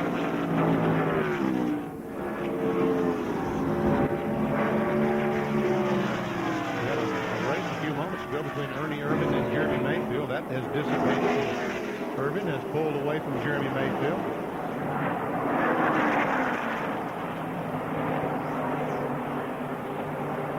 In 1980, Dale Earnhardt won this race from 31st starting position, the furthest back that any winner has ever come today. Dale began at shortly after 1 o'clock this afternoon in 18th position and has 2 laps to go. Well, there are the manufacturers' standings. We've got 4 Chevys. We got 5 Chevys. Wait a minute. You were right to begin. Four Chevys and 6 Fords in the top 10, but Chevy first, second, and third. Earnhardt in turn 3. White flag is about to come out. 1 more lap. 1.522 miles to go for Dale Earnhardt. There's the white flag. Earnhardt will be the first 2-time winner of 1996. Winning the race at Rockingham, and now here in Atlanta, if he can just make it back. And I don't see any sign that he won't make it back. Just got a half a lap to go now as he takes the car in corner number 3 for the final time. Now in 4 and onto the straightaway, here is Dale Earnhardt taking the checkered flag and winning the Purolator 500 at Atlanta Motor Speedway. Career victory number 70, and with the 8th win here in Atlanta, he breaks a tie with Cale Yarborough for most Atlanta wins on the all-time list. Here's Jerry Punch. Well, Richard Childers, congratulations. That's the way to dominate a day. Yeah, it was a great day for the whole Goodrich Racing team. You know, Dale done a superb job like always, and the pit crew really came through today on that last stop. And, you know, we kept adjusting the car, kept adjusting it, and it really came in. And Dale was really good at giving us what he wanted us to adjust the car to. Does this make up for the disappointment last week, finishing 31st? Yeah, you know, we were all down a little bit after last week, but this race team just keeps digging and coming back, and I'm proud of them. Well, we'll let RC head to victory lane and celebrate. Meanwhile, we'll check in up with Larry McReynolds, who's standing by with Bill Weber. And I just said to Larry, you guys don't smile very much. It worries me, but you have a big reason to smile. That is a great day for you and your driver. It really is. You know, the 96 season for one of our cars has just been a terrible start. On the other hand, start for the 88 car has been great, but Ernie drove an awesome race. These guys had a great day on pit road, and it's a good start now. We can start working toward getting ready for Darlington. We're going to test there this week, and hopefully we got the monkey off our back, because in Winston Cup racing, if it ever gets on, it seems like it never will get off. That's Larry McReynolds. They had a great day here at Atlanta, and Dale Jarrett also has a strong finish here, trying to protect his lead in the race for the Winston Cup Championship. Dale Earnhardt pulls into victory lane, and we'll be talking with him momentarily. But first a break and these messages and a word from our ABC stations.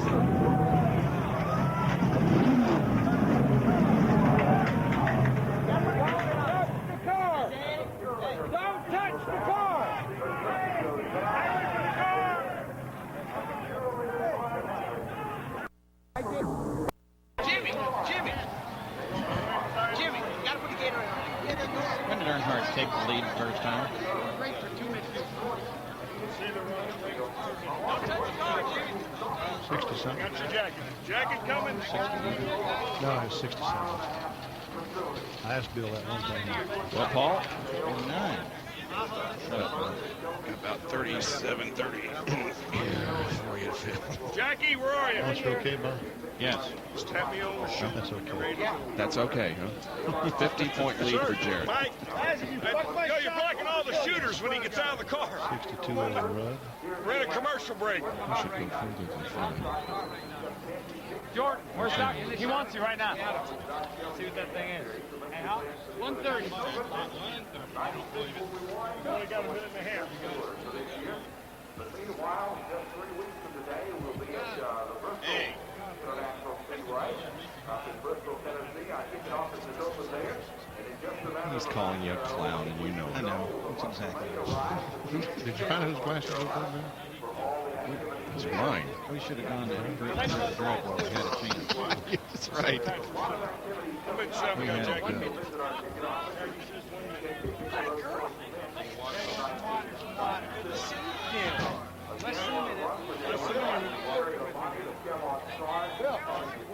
Dale can't hardly wait to get out of the car.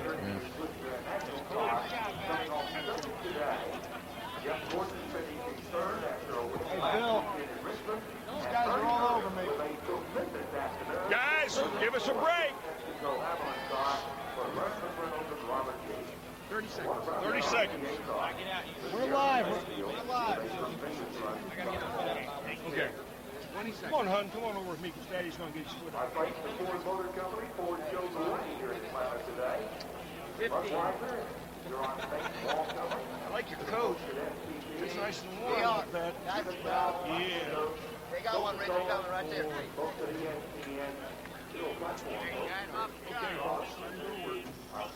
So Dale Earnhardt climbs out. He's done it again in Atlanta. Another victory, and the celebration begins down in the winner's circle.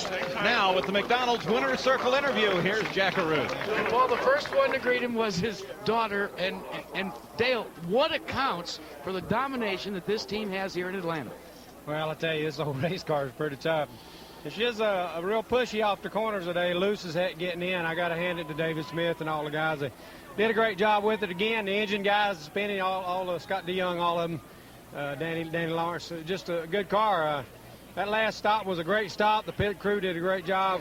Good race. You know, you got to hand it to them. They just keep getting on top. Everybody says, well, last year, well, that's that number 1 pit position. We were in pit 13 today. We stomped them, buddy. We got them hard in the pits. And, you know, I think that was the key to us running us good there at the end, because, of course, we adjusted on the air pressure. You know, good Lord give us a beautiful sunny day. It's a little cool. We was fast. That's what matters. You talk about that pit crew. What kind of confidence does that give you as a driver when you know you can come down to the last stop of the afternoon and leave it in their hands? Well, I think it's a two-way street. I think they give me a lot of confidence, and I think I give them a lot of confidence when I carry this car around there. We're a great team together, and we work hard together. We've done it together. Nobody's done it without the other one, and I've got a great engine crew and a great chassis crew, and the guys in the fab shop, everybody. They do a great job, and that's what it's all about. It seems so long ago that Dale Earnhardt came here with a lot of hair and a lot of ambition and was just a youngster. Drove for Johnny Ray, had some situations that occurred. And do you remember those hard times, Dale, now when you're a 7-time Winston Cup champion?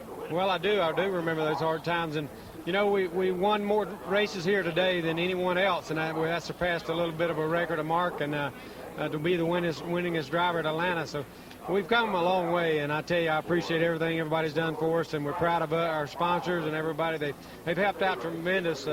Good Ranch, Snap-on, and all the folks, Western Steer, Food City. Everybody's did a great job for us. I can't thank everybody enough. The crew, Richard Childers, everybody. It was a good day for us. Well, it was a good day, and a man that's had both good days and bad days. But today was a good day is the man that finished in second place, Terry Labonte. Now, Terry Labonte, as Benny Parsons pointed out, came down, and it was a 3-second stop, Jerry Punch. 3 seconds difference on that last stop, and that made the difference between first and second. And Terry Labonte was asked by NASCAR to bring his car out the pit road and stop it here. Now, we're not allowed to be near the car because they're going to impound these cars and take them to the wind tunnel. But what Terry was trying to point out to the NASCAR officials was take a look at the right front. See, there's a hole in the right front fender. In fact, there's a bag sticking out of that hole. That's where he hit the spoiler that came off of the 8 car. And Terry said, how can you take my car to the wind tunnel when it's got a hole in the front end? But NASCAR said, we want to take it anyway. It was a very good race car today. So Terry climbed out and is headed back to the garage area. Yeah, that's a pretty valid point. That would be a little bit different aerodynamically than a car that is untouched during the day. We've got plenty coming up here from Atlanta Motor Speedway, and don't forget the International Race of Champions yet today.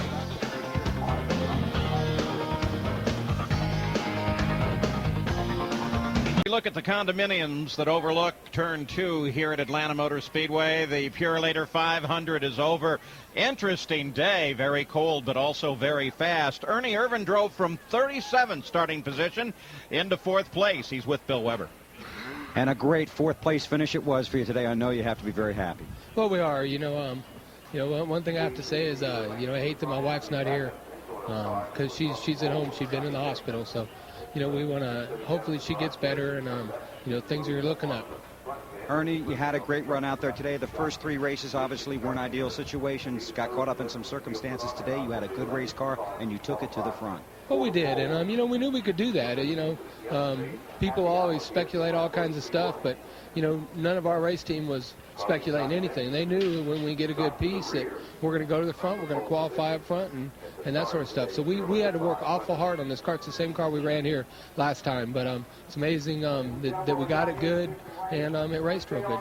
You ran strong at the tail end of last season when you returned. You ran strong today. You have to feel more and more confident as the laps go by. Well, I do.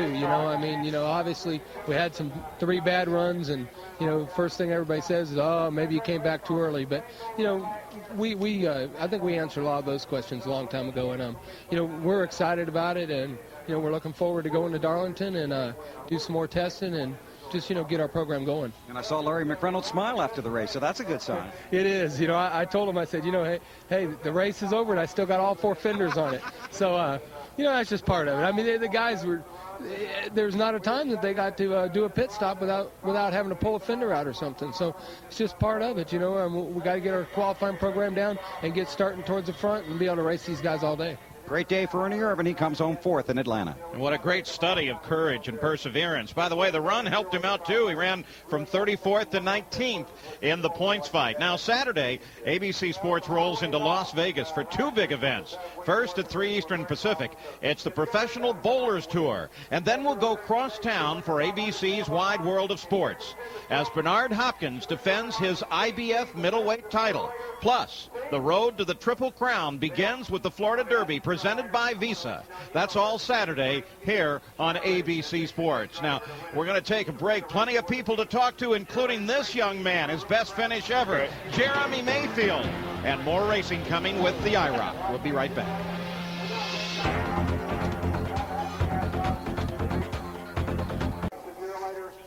Well, despite the cold here in Atlanta, the fans are hanging in to hear the final interviews with their champions here today.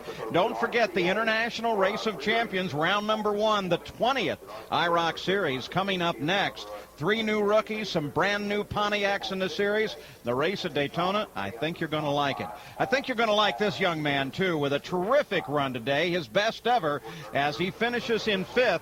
Jerry Punch, you've got Jeremy Mayfield. And, Paul, what an incredible effort for Jeremy Mayfield. Jeremy, you thought this season would be a good one, and Daytona was a little bit of a disappointment, but today had to turn it all around for you. It sure did. I tell you what, the RCA Ford ran awesome all day and handled great, and the motor ran good, and had great pit stops. And when you have a day like that, you're supposed to finish in the top 5, and we're just real happy with it. That's our first one, and hopefully we got many more to come. Now, we listened all day long. We eavesdrop on you and your spotter and your car owner, Kel Yarborough, on the discussion. We basically heard a driving lesson for Atlanta Motor Speedway. Does that help a lot? It does. I tell you what, especially for me, not having a lot of experience, and I would forget at times and start going in low, and it would screw the car up. And they keep reminding me, go in high and go in low, and kind of tell me where to run all day, and kept me out of trouble. And at times I'd get in situations I didn't need to be in, and they'd bite me back out of them, and that's what it takes. Let me ask your car owner, Kel Yarborough, you didn't sit down all day long. We show you standing on top of that toolbox, and you must be tired of smiling. This kid has really been impressive. Well, he sure has, Jerry. Everything just went good for us today. Of course, this entire team, from the engine department to the Fab boys, everybody's really worked hard getting this team where it is, and I just think that it's a sign of things to come. Jeremy's doing a fantastic job. He's getting more experience, and we got the right team put together, and I think we're going to have this RCA Ford in the winner's circle before it's over with. 5th place finish today, an omen for what could be a good year for Kel Yarborough and Jeremy Mayfield. Let's go to Bill Weber. Some frustrating moments for Dale Jarrett today, but he still leaves here 50 points ahead in the race for the championship, an 11th place finish. You battled your car all day. Yeah, we'll take an 11th today. I tell you, the way it started out, I wasn't sure that I could finish. That all comes from not qualifying well. We missed yesterday morning's practice of getting ready for the race because of that. So we only had an hour yesterday afternoon to really get ready, and that just wasn't enough time. This was a brand-new car. The guys did a terrific job in the pits of getting it better. We got it a lot more competitive as the day went on, and we'll come out of here with an 11th and be happy. You like the points lead? Well, that's nice, but we got a lot of races to go, and this is what you have to do when you don't have good days. Whenever you don't have the best car, you got to make the most of it, and that's what we were able to do, and the guys worked hard. Just want to thank all them. They're the ones that made this happen. Dale Jarrett comes home 11th to Jackaroo. Well, Bill, another man that's real happy with a finish in the top 5. It isn't Richmond. You didn't win, but Jeff Gordon, you're in it for the long haul as well. Well, absolutely. We're building back up. We've gotten pretty far behind the first 2 races. Richmond gave a lot of momentum coming into Atlanta, and we at one time we thought we had the car to beat, and we were back and forth all day. The 3 car was really consistent. My teammate Terry was tough out there too, so we're just real happy to bring the DuPont Chevrolet home in 3rd and get this momentum back going in our direction instead of the opposite direction. Besides the momentum and all of that, when you're chasing a setup like you did today, do you learn some things that you can take to another racetrack? Absolutely, and I mean the last time we were here, we were awful, and we had to do a lot. And we came back and we didn't qualify very good. We're right back to where we ended up here in November, and we're scratching our heads. Ray and the guys, they threw a bunch of things in it this morning that we had no idea what it was going to do, and so it worked. I mean, we had to tweak on just a little bit here and there all day long, but man, I tell you, I'm real happy with this run, and you know, different circumstances we might have been right there, but we'll come home third any day. How about the pace of this race? That can wear you out. You didn't have much time to rest, did you? You better be in good shape if you're going to run this race as fast as we were running out there, and you know, these guys up front, they don't give up any. I mean, the cars are working, and you just don't know how fast it is. I mean, it is so fast through the corners to be able to hold your head up and keep your arm in there, especially when the cars are as tight and pushing. A lot of them were today, especially off the corner. So no cautions. It's like we were all going, please throw a caution so we can have a breather. But it was a fun, fast race. We'll let you go rest up now for the long trip back home. And his teammate is standing by right now. What a great run for Terry Labonte, Jerry Punch. Indeed, Jack, what a great 2 days for Terry Labonte. A win yesterday and a runner-up finish today. Terry, your car was awfully good most of the day. It really was. We had a great car today. Our Kellogg Chevy ran good all day long, and you know, we ran up front there and back and forth with the 3 car there for a while, and came up a little bit short at the end, but it was still a good run for us. We showed the hole in the right front grille. You had to dodge a couple of bullets out there. The spoiler that flew off that car hit the front of my car and knocked a hole in the front of it, and from that point on, it picked up a little bit of a push, and we had to fight that the rest of the day. But still a great weekend for you. Well, it was. It was a good weekend. You know, we won yesterday with the Bear Chevrolet and came close today with the Kellogg Chevy. Well, Terry Labonte finishes second. Still hasn't won here at Atlanta in his 36th try today, but a runner-up, hey, not bad, guys. I tell you who the real winners are today, other than Dale Earnhardt, the guys in the body shop. We didn't have anybody ricochet off any walls, so they may, in fact, get a week off. Well, let's forget about that one. That was yesterday.